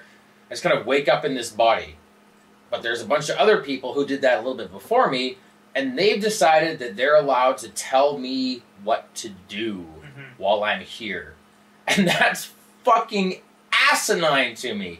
And I get the facts. I get the fact that, this is kind of the best that we can do. I mean, obviously, it's a good thing to have, human beings patrolling the streets, making sure... The system is, the best point it can be at now. Yeah. It makes sense to me that, a lot of us still would maybe rob somebody else. And it's good to have somebody there to be like, hey, you can't do that.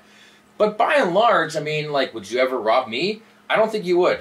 No. I honestly don't think you would. You know where I live. I leave my doors unlocked half the time. I've actually robbed you right now while you were in the bathroom. I took one thing from your apartment. Unbelievable. And you're not going to find it until you're like, where was that thing? The thing is, even if you did, I probably would never notice. It'd be gone from my life. And but it's been my experience that your average person, they don't do things like harm another person, inflict pain, suffering, assault them, take from them. Sure, we get into relationships, we have conflicts and whatnot, but generally we don't commit straight up legal crimes against one another. But there are some people out there who still do. So I get the fact that it makes sense to me that we have law enforcement in place. That makes sense. But it's gotten to this crazy point where it's like there's people, there's somebody sitting right now in this fancy building in Parliament who've been elected.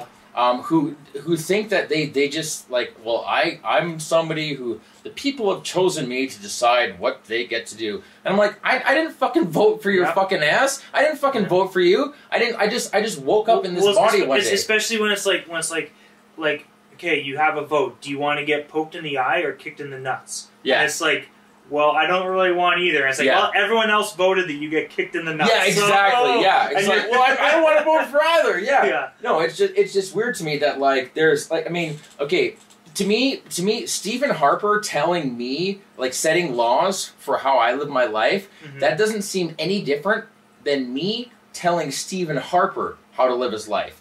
He's just a regular guy. If he was sitting on my couch right here, I wouldn't be like. He used to come to my. His place was above. His office was above my pub, and my fiance used to serve him all the time. Yeah. And she said he was a fucking prick, and he never looked in her eyes when he ordered from her. Yeah. For those of you listening, and all he drank was fucking cranberry juice. Christ. What a cunt. For those of you listening, Stephen Harper is the Prime Minister of Canada currently. He's essentially, the President of Canada, from all my American friends listening. But, I mean, if Stephen Harper was sitting on my couch right now, I wouldn't be like, oh my god, Stephen Harper, I have to treat him differently. He's a different kind of human being. He's a fucking person. You know, he's younger than my fucking dad. You know, he's what is he, 45 or something like that? He's a regular guy. He still experiences the same emotions that I do. He can get angry or jealous or fall in love. I think he plays guitar. Yeah, he can be susceptible he likes to Nickelback. Yeah, exactly, right? And so, we have this weird kind of reservation for our politicians and quote-unquote leaders where we're just fuck, I don't know. I don't understand how we're still doing this whole election thing. Part of me does, but part of me doesn't. I have an issue because with your optimism, because oftentimes we'll have conversations and you'll be like, you know what, people aren't that bad. Everyone's kind of good at heart. I like to look on the bright side of things. And I am okay. Did you ever play Dungeons and Dragons? Yeah, I recently started actually. Okay, my girl, when she was younger, she worked at 7-Eleven and she made friends with all the guy nerds there, and she was and they all played Dungeons and Dragons, so she went and learned how to play Dungeons and Dragons with them. Yeah. Still loves it to this day. She doesn't want to play it anymore because she doesn't get a chance to. Right. But she loves Dungeons and Dragons, and so she often talks about the glory days. Well, do you know about the whole thing about there's alignment? the morality, the alignment, right? Yeah. For everyone who doesn't know, it's good, neutral, evil, Yep. and lawful, neutral, chaotic, right?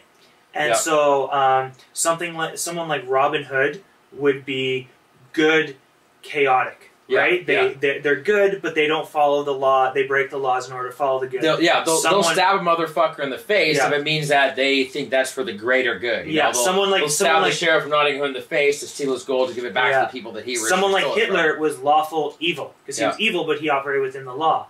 Someone like the Joker is true chaotic evil. I would say he's probably chaotic evil. Yeah, okay, he's chaotic evil. Because he just wants gas. So she says I am the only true neutral person she's ever met, and that's kind of I never knew about that, but I kind of think about that, and it does really reflect how I am and my occult beliefs. Like as we were talking about earlier, how I believe everything is just it's neither sacred nor profane. It just is, and everything. There's so many times I catch myself, or we'll be talking about something. And I'll just be like, well, that's just the way it is. And I realize I am really morally ambiguous. And so I do kind of think that people have kind of a Calvinistic view of people. I think that's what it is. Calvinistic view of people where it's like they will get away with what they can get away with. And if people can get away with speeding, they will get away with speeding. That being said, I do believe the majority of people's hearts is in a good place. But that is only, I believe, because of the selfish, altruistic selfishness that, and that comes out and say like if there's a tragedy, people kind of bind together and help each other, but that is only because people believe that's what they should do, and I think people are good people, not because they're necessarily good people, but because when they look in the mirror, they want to see a good person. They believe that they are good people. So they act out as good people. Right. And so that's kind of my opinion. And so I do understand the need for social control and order. But I guess I'm pretty libertarian with it. But yeah, I am. I don't know. Like honestly, I think a lot of the times you say stuff and you really try and look on like the positive side of things. Whereas I'm kind of a little bit more fucking negative with shit, and I'm like, I can see that. I can see that. I don't fault you for it. It's where you are. It's where I am. You don't seem to fault me for it. No, I don't, because it makes for interesting conversation. Exactly. We both respect each other, right? But I think it is. Yeah, I think it's. Unfortunately, I think people will do what they can get away with. Now, I would submit to you this. It's been my experience in life that if people find a better way of doing things, by and large, they take it. You know, like if you're living in kind of like a shitty, self-destructive lifestyle, and you come out of it, it's because you found a better way of treating yourself, treating people around you. You just found a better way of living. That's how you come out of things like that. You know, and it's like I said, it's been my experience that like. But that is through essentially selfishness too, right? Is a saying of I deserve better, I want better for myself. Well, I mean, there's almost like two brands of selfishness. There's a selfishness where it's a detriment to you and the other people around you, but it doesn't seem like that on the surface. Like, think of somebody who's like greedy, who's like a millionaire, who steps on people. But why does it have to be the two brands? I think it all comes from the same place. I would say that it's intention. It's intention. If I want to have a huge amount of, let's say, material wealth, like let's say in form like monetary wealth, if my intention is to become a millionaire, to be a philanthropist, let's say I want to build a business or I make like millions of dollars, so that way I can go around to places in Calgary and find lower income housing, build them up, donate to certain schools around here. If that's my intention, that's one thing. If my intention is because I want to live in the fucking penthouse that we see up north, and that's my main goal, and I'll do anything to get there, it's different. But how many people who are like, I want to be a millionaire because I want to be a philanthropist, get to be a millionaire? There's never quite the same internal drive there, right? Well, like the people who are like, I want to be a millionaire because I want the fucking best for myself and I want to own the world. They have this like compulsive drive to get there. Whereas the people who want to help other people, they may be like, I want to be a millionaire so I can help people, but they're not. They don't have the same fucking oomph. Yeah, in there, but see, now we're talking about like something a little bit different, because we're talking about within the confines of the system where money is coming into play. Because you can, I know for myself, you can do things every day, every second of the hour, every interaction you have, where you're pouring positivity into people, and it doesn't cost you a fucking dime. You can do that without wanting to pursue money. You could also do that if you had money. You could do different things if you had money. But you don't need money to put positivity in people's lives every day. So that's kind of like a whole different subject, I guess. Give me a second to collect my thoughts here. And oh shit, hold on. I'm spilling my beer. It was bound to happen sooner or later. I'm just glad I didn't do it. I would have been whatever, man. I'm sure this carpet's fine. Well, I've spilled my beer probably about 476 times. Really? Because it looks like that's the only stain on this carpet. I know, right? that's the one stain that I got, right? So. Ah, fuck it. Just throw a towel down, man. It'll be fine. I got Just step on it. Do you ever do the padding? That's what I do. All I need is a little bit of Lysol spray tomorrow. And, yeah, whatever. I'm just upset because that's a fairly decent beer that I spilled. See, you don't give a shit about your landlord. You give a shit about your fucking lost beer. Well, okay, here's the thing. Moral ambiguity rules. The second I move into any place, I already give up my I give up my damage deposit. I just mentally. Well, it's not like I try to fuck my place up. It's just that I admit to myself, like, you know what, shit's gonna get fucked up. After like 3 or 4 years of living in a place, if you've been there for 4 years, yeah, you're gonna have carpet burns and whatnot. You're gonna move out. The place is gonna look like hell. Just like fuck it. I don't fucking care. You know? Yeah, that's true. But where was I going with that? Moral ambiguity thing. Hold on. But the drive and the money. Yeah. And my positive view of people. Well, let me reach into my beer fridge here. And, wait, do I have a... Yeah. I might as well give me one of these cheap ones, too, man, for later on tonight. Well, I certainly wouldn't refuse. After all, it's a sin in my religion to refuse free alcohol. Is it? Yeah, well, that's the religion I just made up. No, that's all right. Yeah, so... I always... That's something I want to talk about, too, because I know we're both interested in the occult. Yeah. It's kind of a joke among some of my better friends that I'm a Satanist. Yeah. Well, you definitely seem like some sort of negative Luciferian satanic person to me. You definitely seem like you just have a horrible dark energy around you all the time. You know, I assume you sacrifice animals and that you hate people and you just want evil things and bad things to happen to people all the time. I guess my point of view is just that it's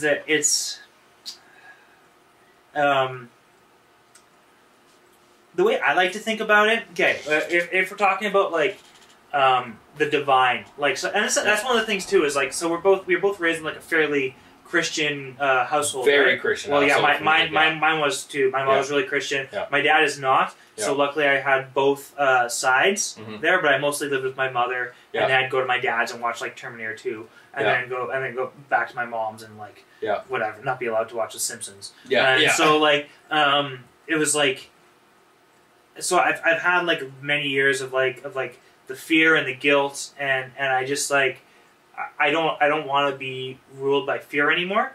So I try to, and that's kind of one of the reasons why I have this attitude I do with the wanting to experience everything, whether it's sacred and profane, with the embalming, with the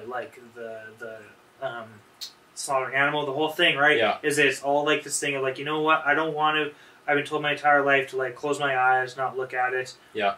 I don't feel that I feel like it gets me closer to the divinity if I get my hands dirty, if I get in there, and I kind of feel like that is being involved with the dead is a form of worship to whatever form of divine there is. Now, people, whenever you talk about God, people get into this idea of oh well, it's their minds automatically go to the fucking Sky Daddy with the beard, who's like, do not masturbate. And basically a human living in the sky who has human rules. And human emotions, too. Gets jealous when you don't pray to him and you don't go to church on Sunday. Yeah, which is silly to me. And that's really ridiculous, is to, like, even to think, if there is some sort of creator of the universe, that it would have any kind of human aspects in it at all. It would have any sort of, even investment in us, you know, like it's like what if something created the universe and doesn't give a fuck about us, you know? Or even have any form of consciousness, like we think of consciousness, right?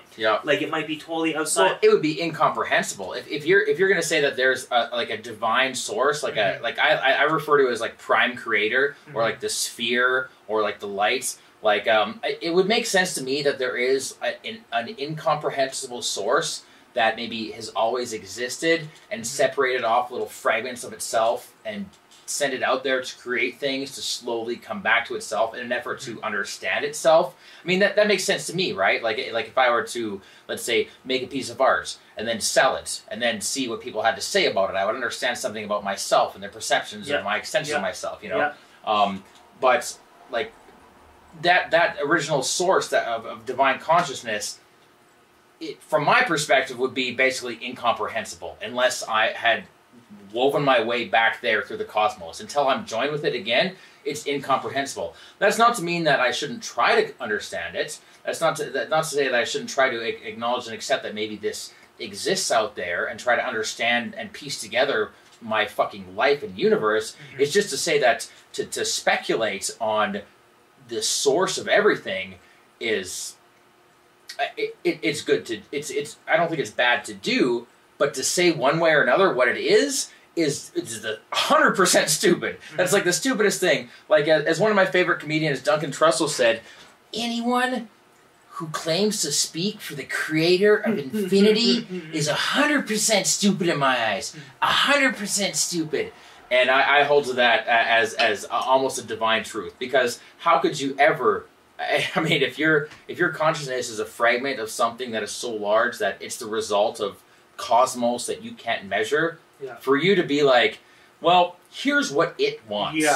God told me. God told me. No, that is that's silly. When I was like doing like the binaural meditation, I had this like kind of visual of like a thought process of like you know, like the Big Bang, and the universe expands, and it gets to this point, and then it collapses back in on itself, which is a thought, the process that like a lot of cosmologists have, right? But like, what if like that, like Big Bang, expansion, collapse? What if that has like almost like a heartbeat of like whatever? I was just gonna say, boom, a heartbeat, a cycle. But anyways, it's like I think if there is any kind of like divine, it is so far out of our understanding that we have no concept of what it is. So my personal thing is, I don't know how to really, and this is one of the things, when you do a lot of like psychedelics, you start to realize that how imperfect words are, and you can think things, but even though you think them, you can't verbalize them.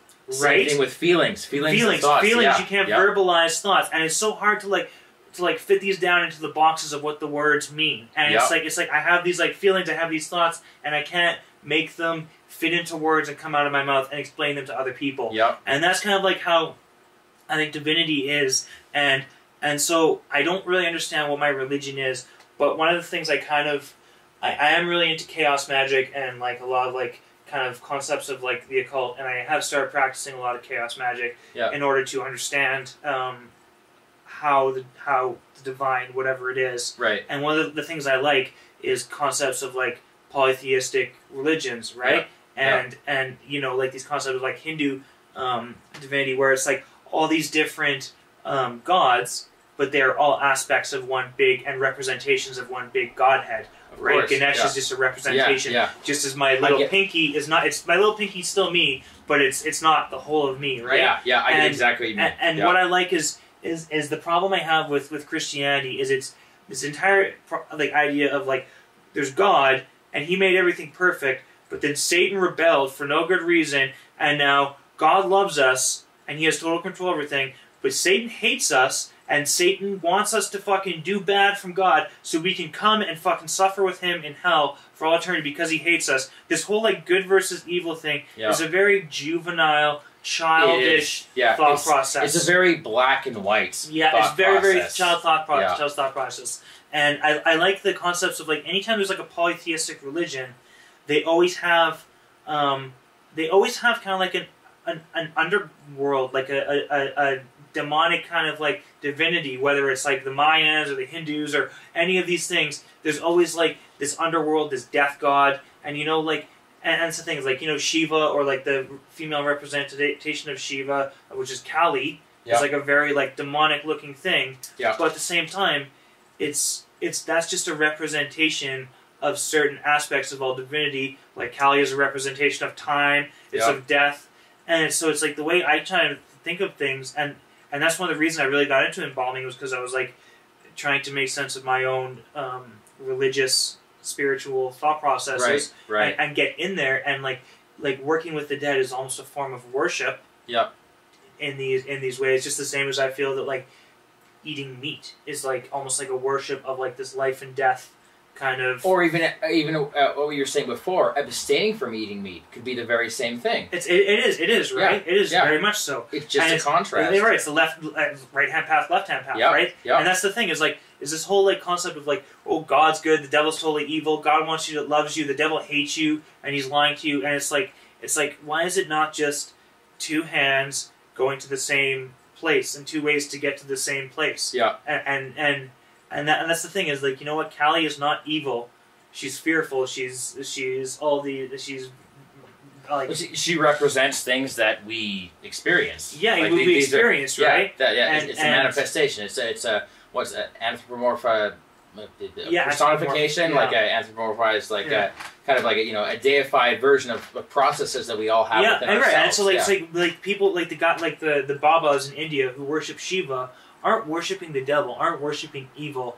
They're worshiping the aspect of impermanence and death and time and these like destructive forces. And so I guess like I found it really, really hard to just like kind of fit into like this Judeo-Christian like thought process of that, and so I'm trying to fit my spiritual concepts around these other like things, and that's the best way I can explain it without like essentially becoming like Hindu and trying to research that. It's just a representation, right, of belief systems.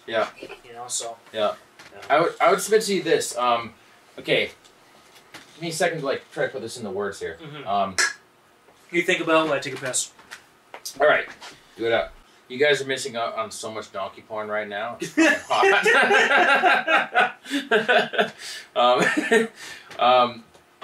No, but I was gonna say before.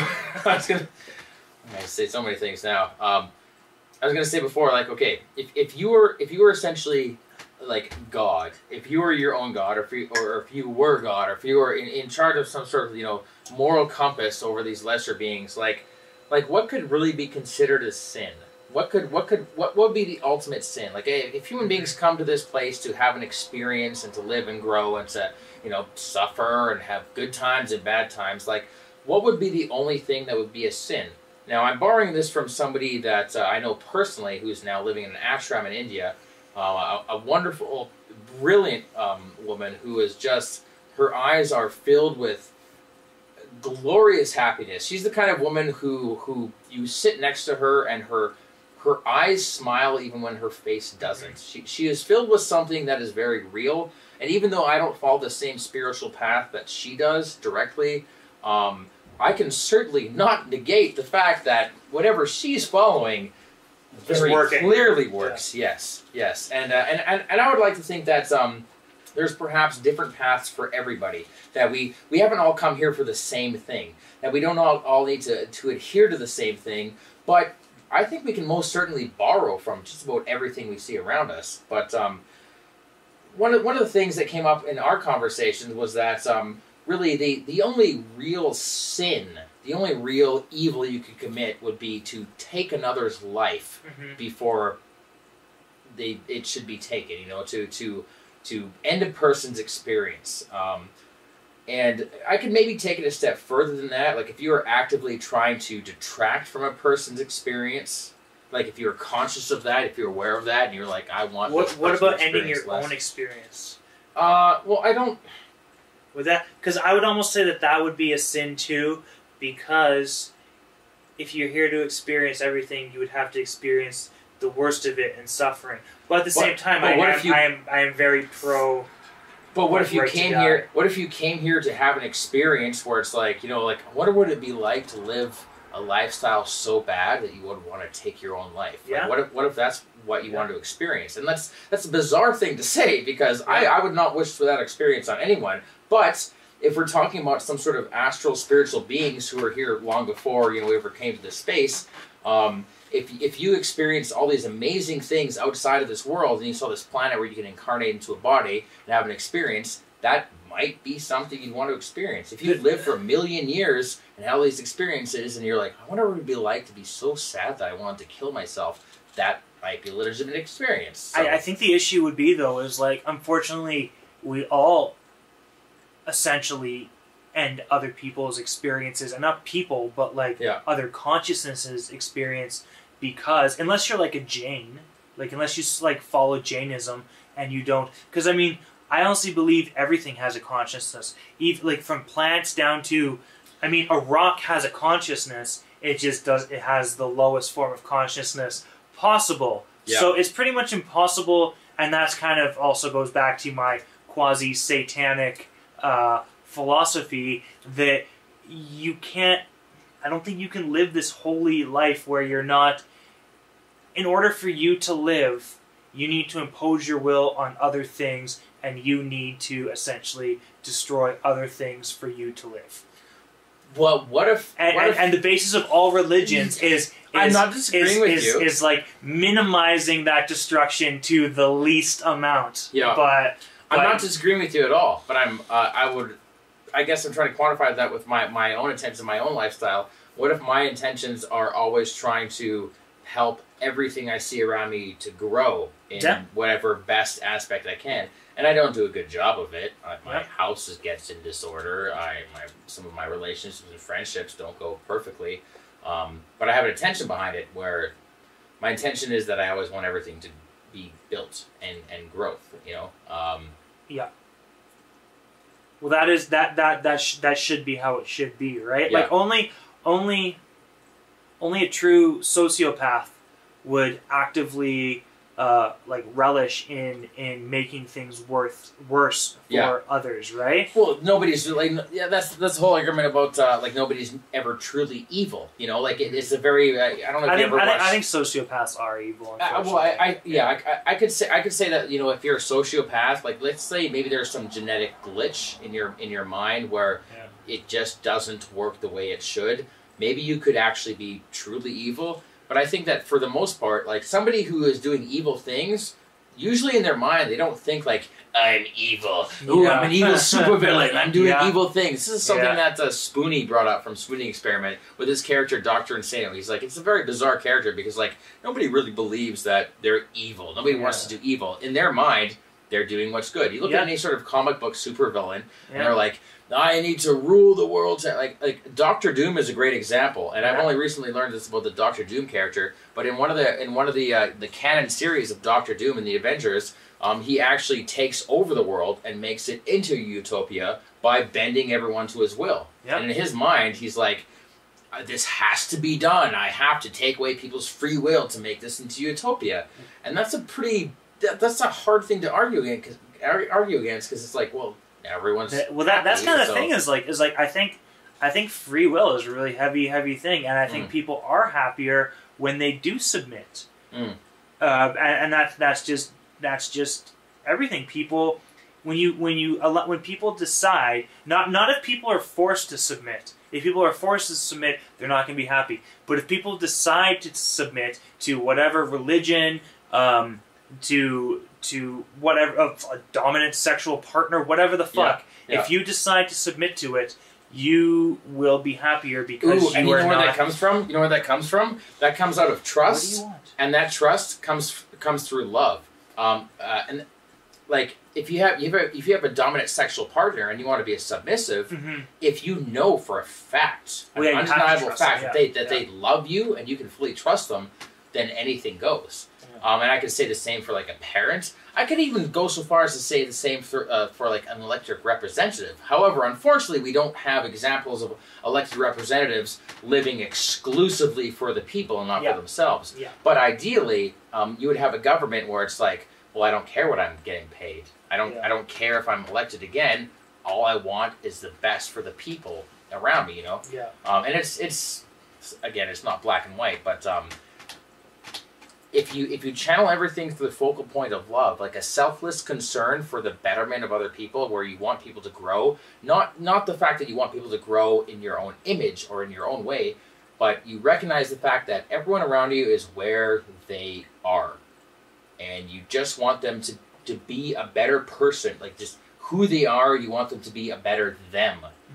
That is always beneficial, because that's never a controlling thing. I could be like, Hey, you, Sherlock, well, I can recognize things in your life that you could be doing better because I'm doing them better, so you should do them like me. Like, that's not going to work. But, like, if you came to me with a problem, and I talked to you about it, I could offer my suggestions. I could never really say to you, like, do this. But I could be like, well, like, here's what I would do, or here's like some examples where I've seen this work. You know, I could exchange it's being a gardener, right? You're just going to give water and sun, and it's going to grow as it grows. You can try and prune it back, but at the same time, it's going to you can prune it, but you can't force it to grow how you want it to grow. Yeah, I like that analogy so much. I'm all about the whole gardening and planting seeds thing. I say that all the time. I always say, and I stole that from my mom and the whole Christian thing. But I always say that about things is that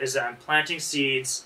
For it to grow into a plant, and that's how I think about a lot of relationships. That's how I always talk about my girls' kids and our relationships. I'm planting a seed with them for them to grow up with it. Right now, I'm planting a seed with this cat that I'm like he seems to be enjoying it. I'm allowing him to sit up. He doesn't want me to pet him, but he definitely does not want you to pet him. But I'm just gonna, he's just psychically pet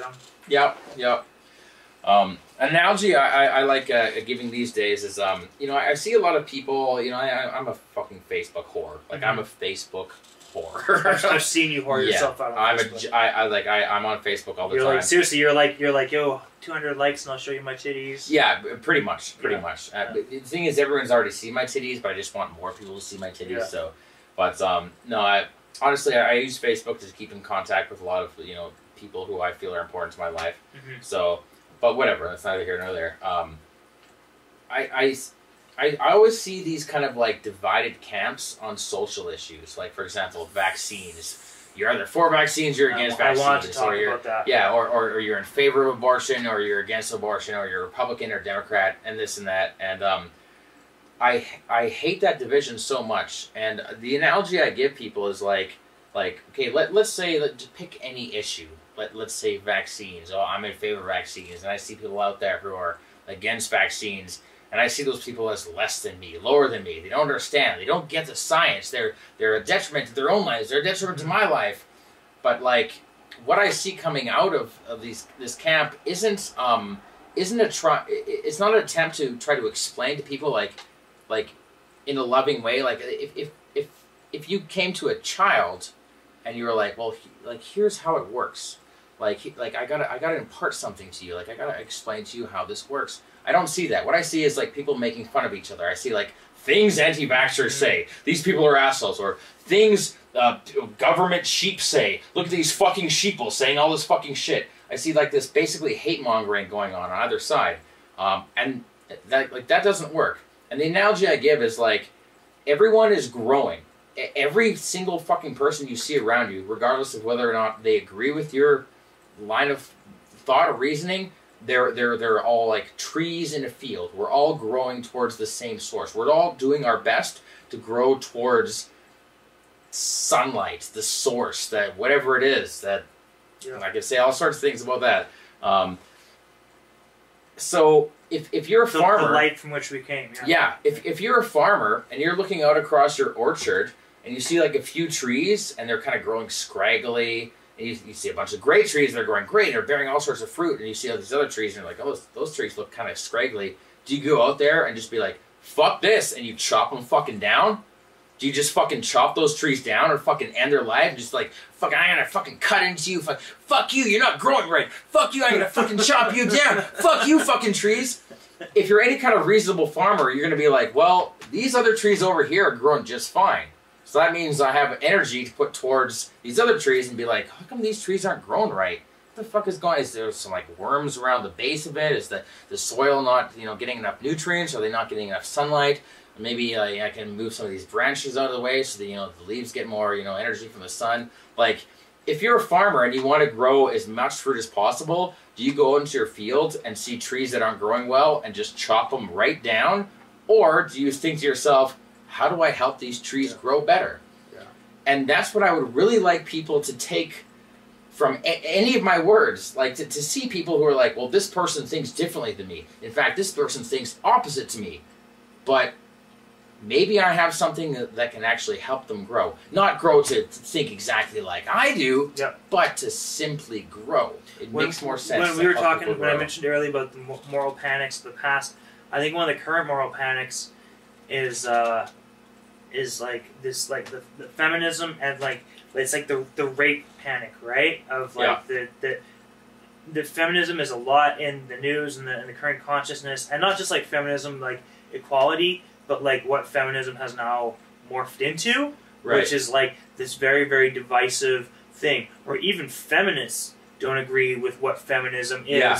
And like, there's you know, a new divide there. Yeah, there's like people who like, oh, it's like some girl says some, you know, fucking some celebrity says, oh, I'm not a feminist, and people are like, how can she say she's not a feminist? Maybe she should get back in the kid. And it's like, and it's like it's what it is. It's totally a moral panic of dividing men from women, dividing straight people from gay people. That's another moral panic too. Is like this like gay trans thing, and it's that like we're dividing people, that men and women can't get along, and that like the feminists versus MRAs, and there's not even like an attempt to look at each other's opinions and be loving toward each other. As we don't agree on everything, like you and I, but I still treat you with love. You know, as like a person, as someone I respect, and it's like, and there's lots of people like my girlfriend and I don't agree on everything, but like we still respect each other and love each other, and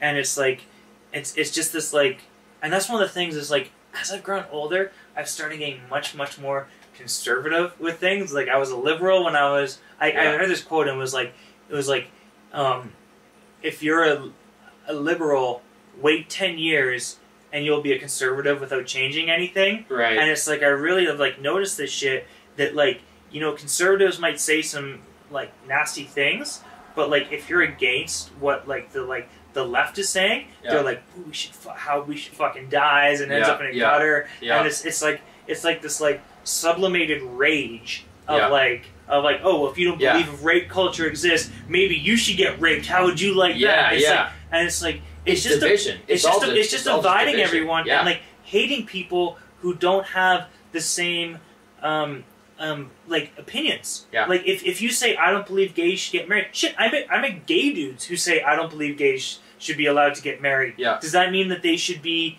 fucking like hated and like pretty much have anything done to them up to like physical assault? Yeah. Like exactly. We should all be able to talk about anything.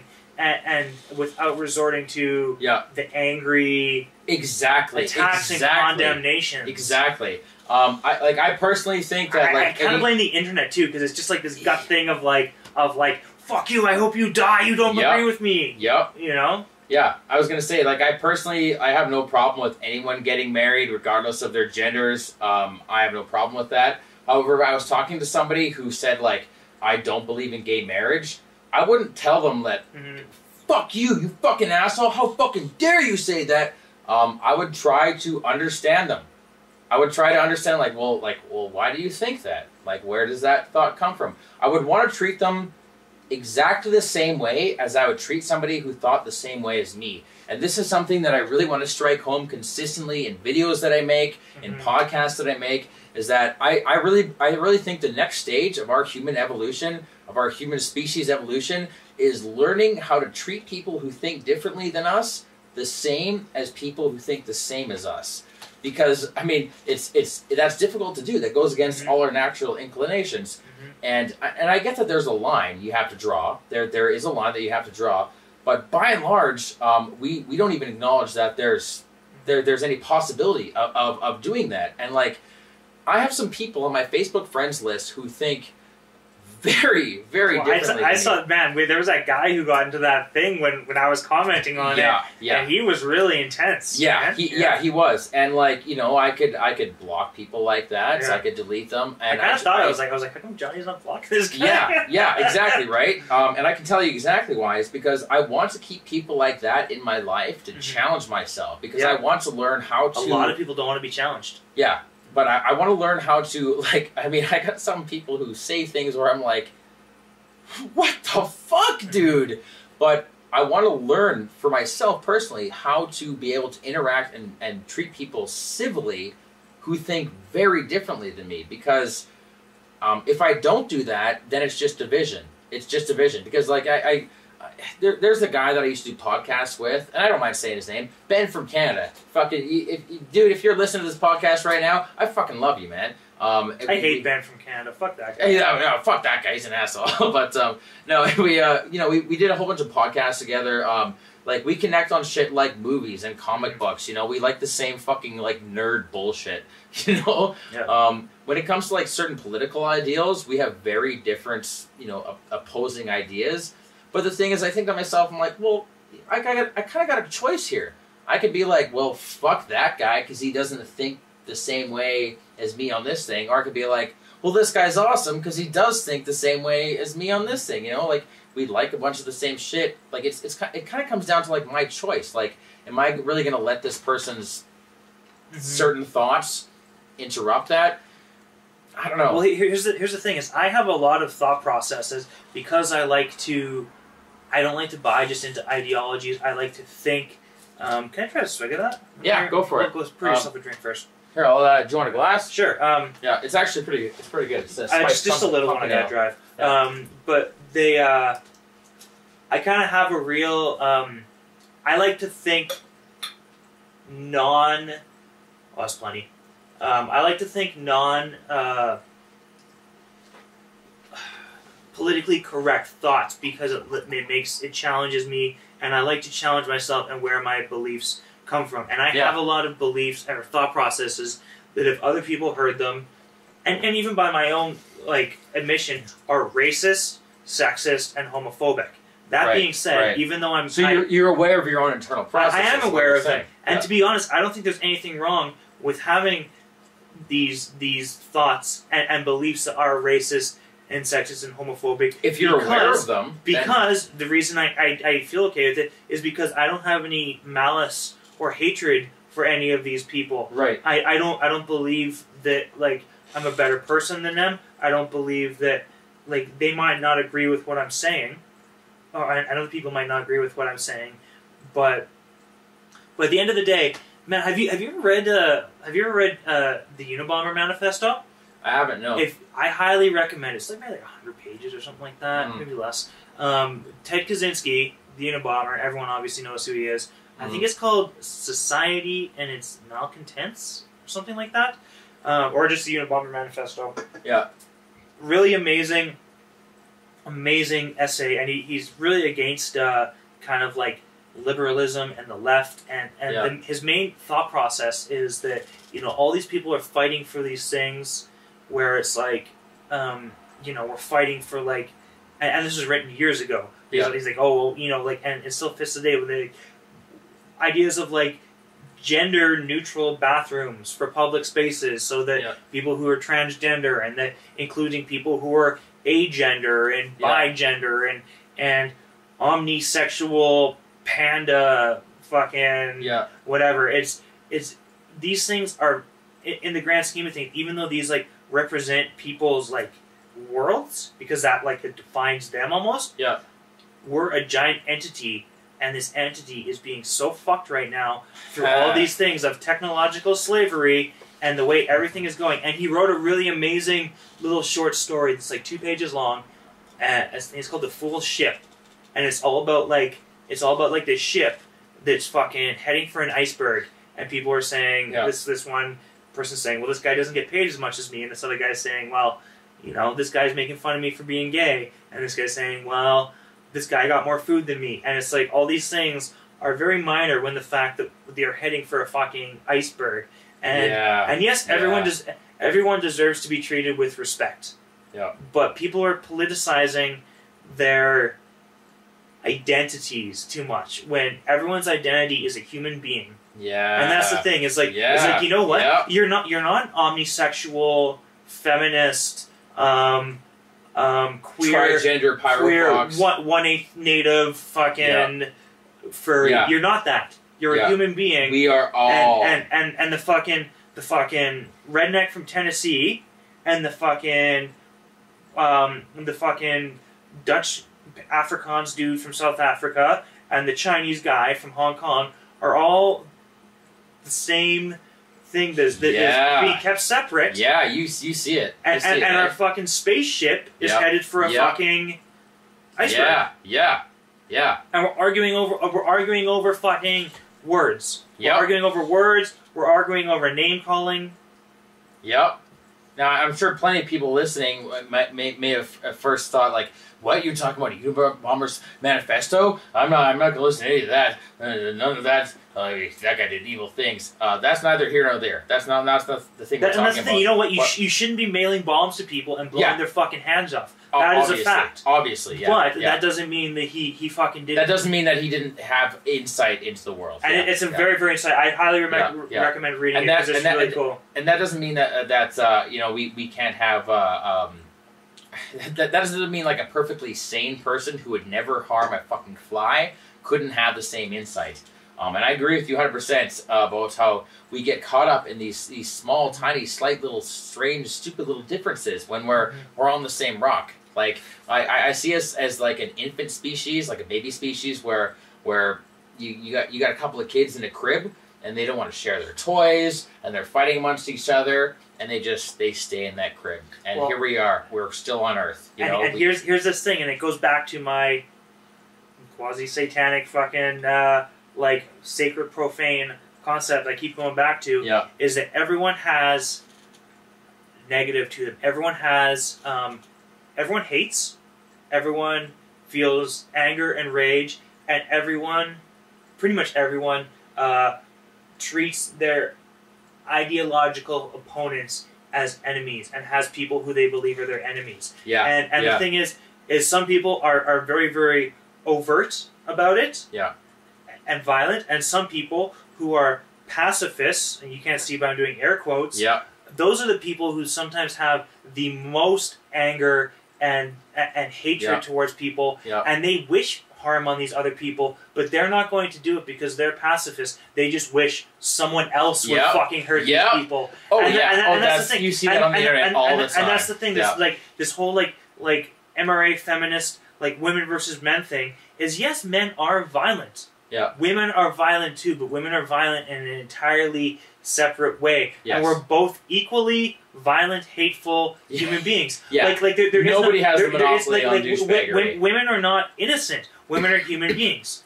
And men are not totally evil. Men are human beings. We're both these like equally fucked up human beings who just externalize our negativity in a different way. I agree with you 100%. 100%. So,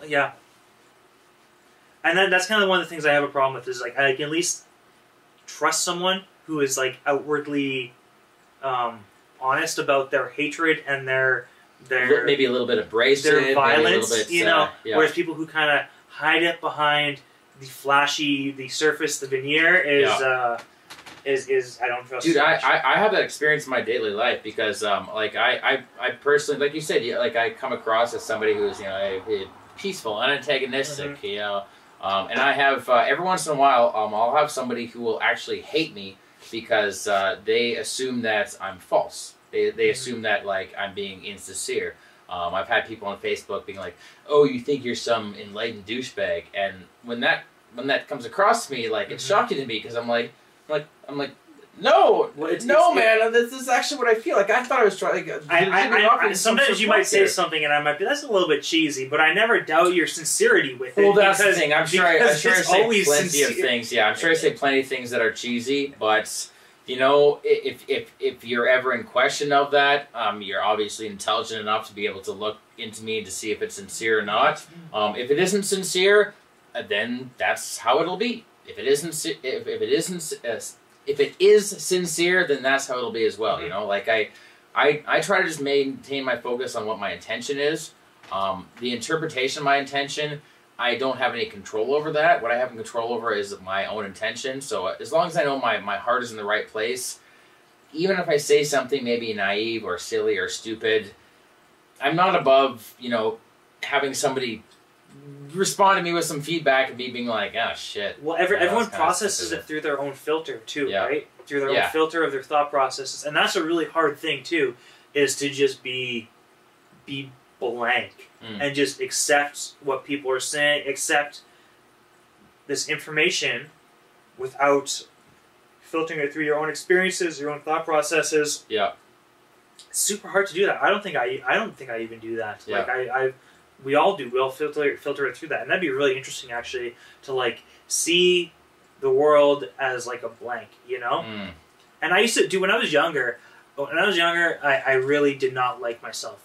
And yeah, man, I know exactly what you mean. I tried to, I got to a point when I was maybe about 20. I went through a crappy, my first relationship, it was really crappy. And I was not digging it. It made me, like the way it made me act, the whole thing, it was just like not a fucking good situation. Right. And it really messed with my head for quite a long time. Yeah. But, like much longer than it probably should have. But, probably much longer than it fucked her up. She was like, on to the next one, and I was like... Yeah, that kind of seems to be how it goes with guys a lot of times. Yeah. So, but the thing is, I was never like a guy who really pursued a lot of girls, you know? I was like, I was just kind of did my own thing. So when it happened to me, I wasn't really expecting it, and all of a sudden I was thrust into that world. Yeah. And where was I going with this whole thing? About being blank. And so I was like, you know what? Like, and I had like a really amazing experience on LSD where I was really, really bummed out, and I took some acid, and I shouldn't have taken it because I had to work in the morning, and I kind of like fell into like this, like, if anyone doesn't know it, you can't really sleep on it because it's very stimulating, but I was so tired that I fell into like this quasi-sleep. And I had like, I just experienced total ego loss. Where I was literally, I was the color red. I experienced what it was like to be the color red. I experienced what it was like to be the color blue. Where there was no me, it was just red. Interesting. And it had such a really profound impact on me that I was like, you know what? I want to just strip down everything I don't like about me and just fucking rebuild it from there. And so I was like, yeah, I'm just gonna take as much like acid and stuff like that as I can, and just totally strip out my personality, and then just rebuild it, and anything that I didn't like will be gone. That, unfortunately, did not work. So I'm trying now, as I'm approaching more midlife, to think of new ways to strip out what I don't like and replace it with what I do. And I don't know what I'm going to have to do. I'm probably going to start like exercising, meditating, maybe you only need to do these float tanks. You're gonna have to do things that you didn't do before. Well, that's the thing is, I'm gonna have to do things the hard way, because obviously doing the easy way of just taking drugs and hoping everything like works out. That's like obviously the ego loss only happens for a couple hours, and then you're back to your own self. But you had a glimpse of it already. I had a glimpse of it, so I tried to approach it. So you know a place to go towards. I did it in the wrong way though, because it totally didn't work. I totally didn't strip out the stick, right? Yeah, I didn't strip out the parts of my personality I didn't like. I just got really fucked up and kind of like fucked with my head. Well, even with me, I mean, I've had I don't know if I should be saying this on camera, but I've had extensive experience with LSD. Yeah. I would say I have more experience with LSD and things like psychedelic mushrooms than basically anyone I've ever met. My experiences number in the high dozens, and that's a conservative estimate. But I've had many experiences where I don't necessarily like getting to the ego loss point, because I've had negative experiences when I get to that point where it's like I'm uncertain of what I am, and I lose sight of kind of everything, and I've had certain psychedelic points, back when I was younger and less experienced, where I would kind of lose track of everything around me, and it would be a bad time.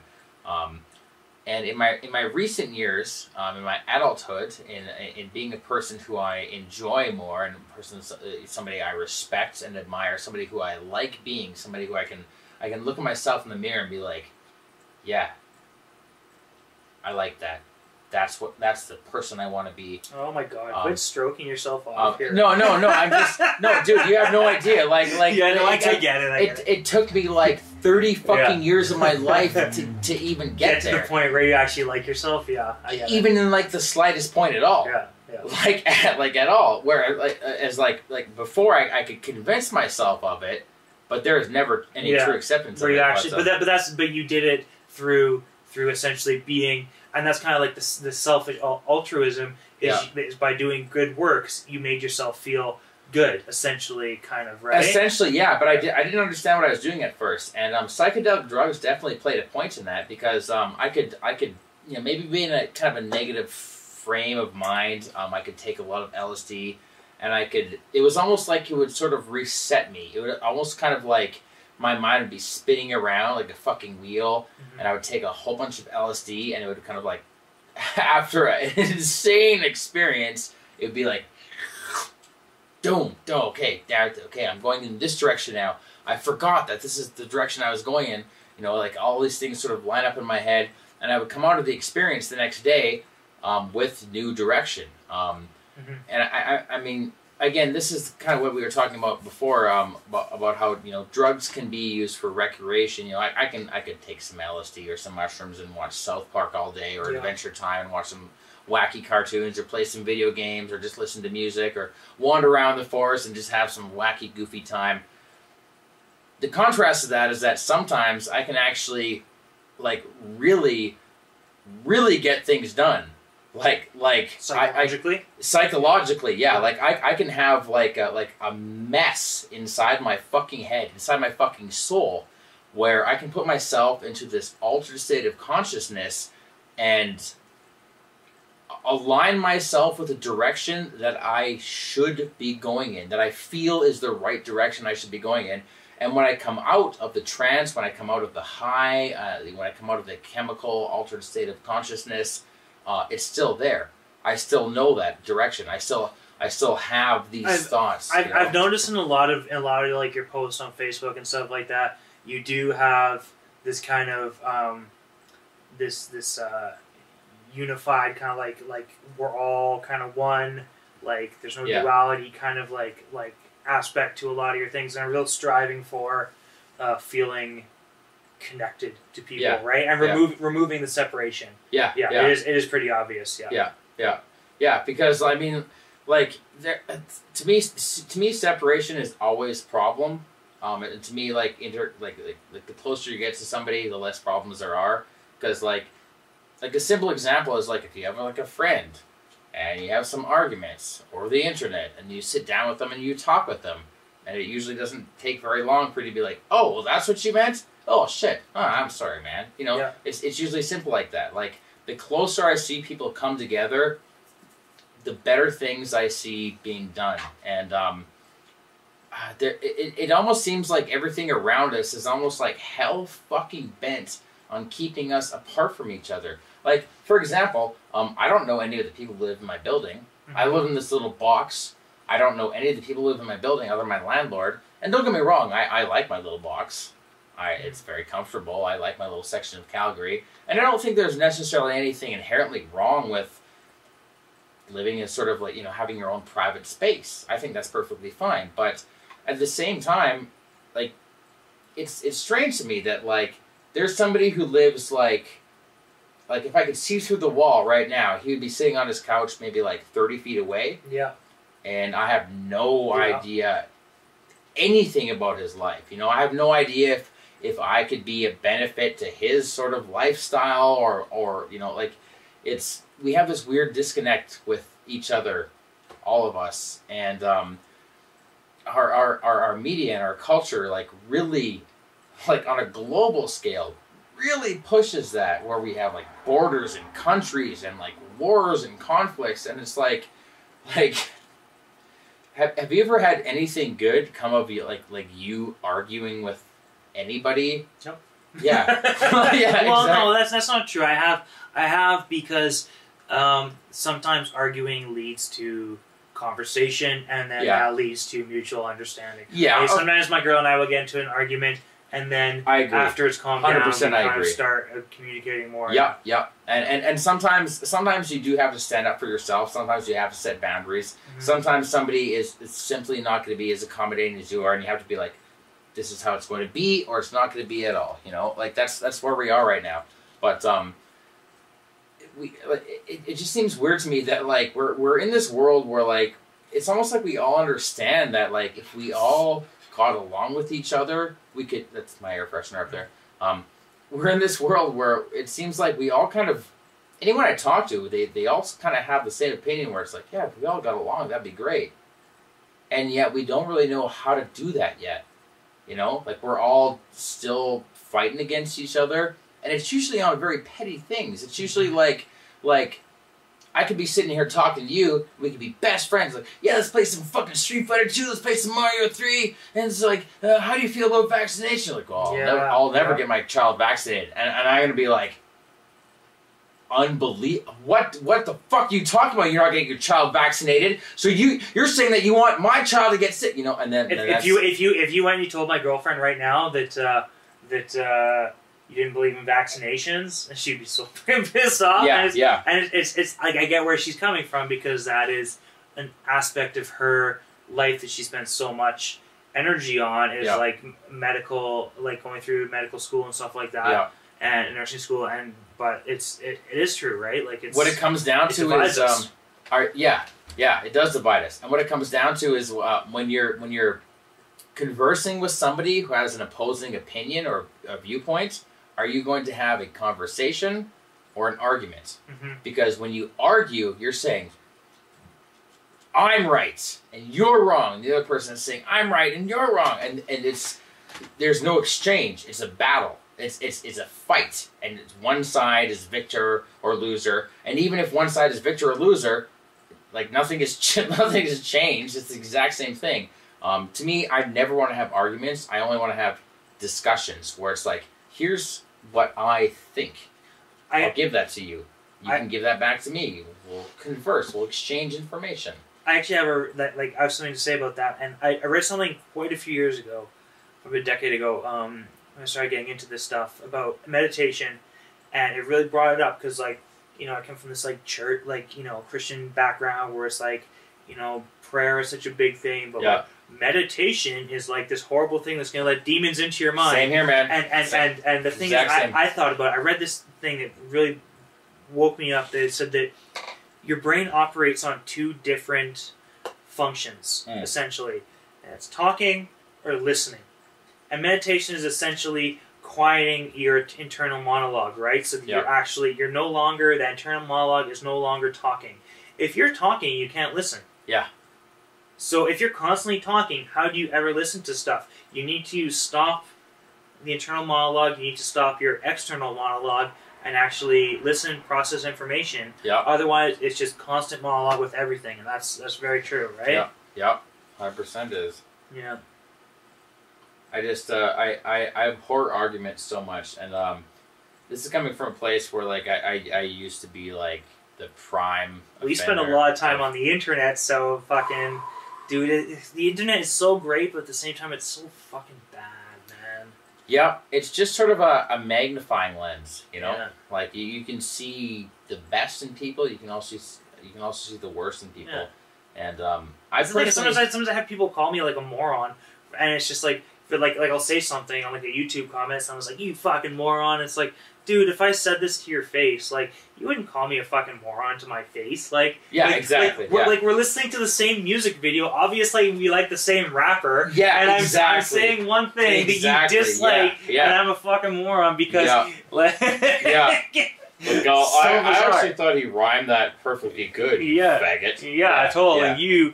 You fucking moron. And then you get the sorts of people who will like they'll watch something that they don't like to basically like shit on people who like that. Like it's. Yeah. I mean, I've been there. Like I. Well, and I kind of think of myself as a bit of a cultural critic. Yeah. You know, because I do really enjoy critiquing culture, but yeah. At the same time, man, like I try and just let people be people, you know. Like I realize like you can't really change people unless they want to change. So. Well, that's the thing. Like we can change ourselves. We can't change anyone else. Exactly. However, we can lead by example.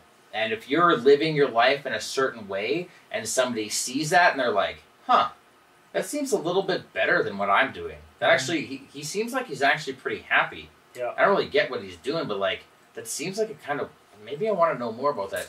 That's when a person can actually change. And it's not our place to be like, do this, do that. It's really just our place to like live the best we possibly can.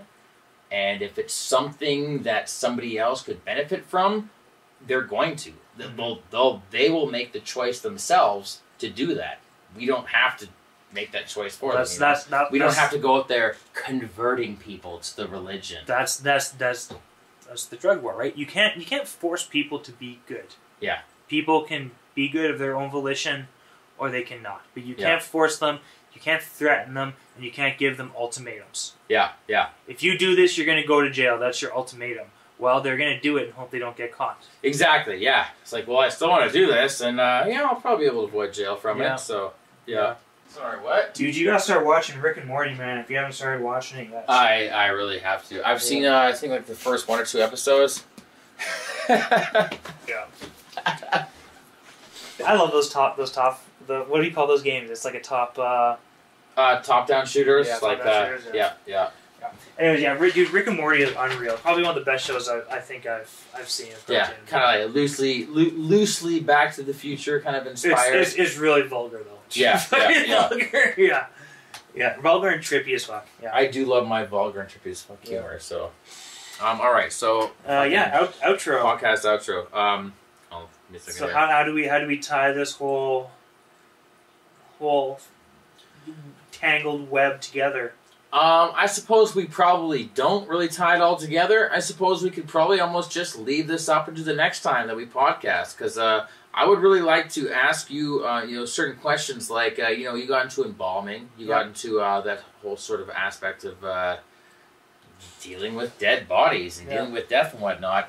And I could say the start of maybe a next podcast would be a question like, has your perceptions of life and death changed since you got into that? And if they have, how have they? If they haven't, why haven't they? So maybe we can leave that for the next time. Yeah, I could probably talk. Well, I'll have to come in because I could probably talk on that whole shit for hours. I'm sure you could.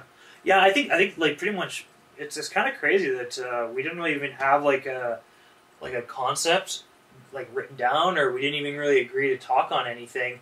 But it seems like our whole main discussions have kind of centered around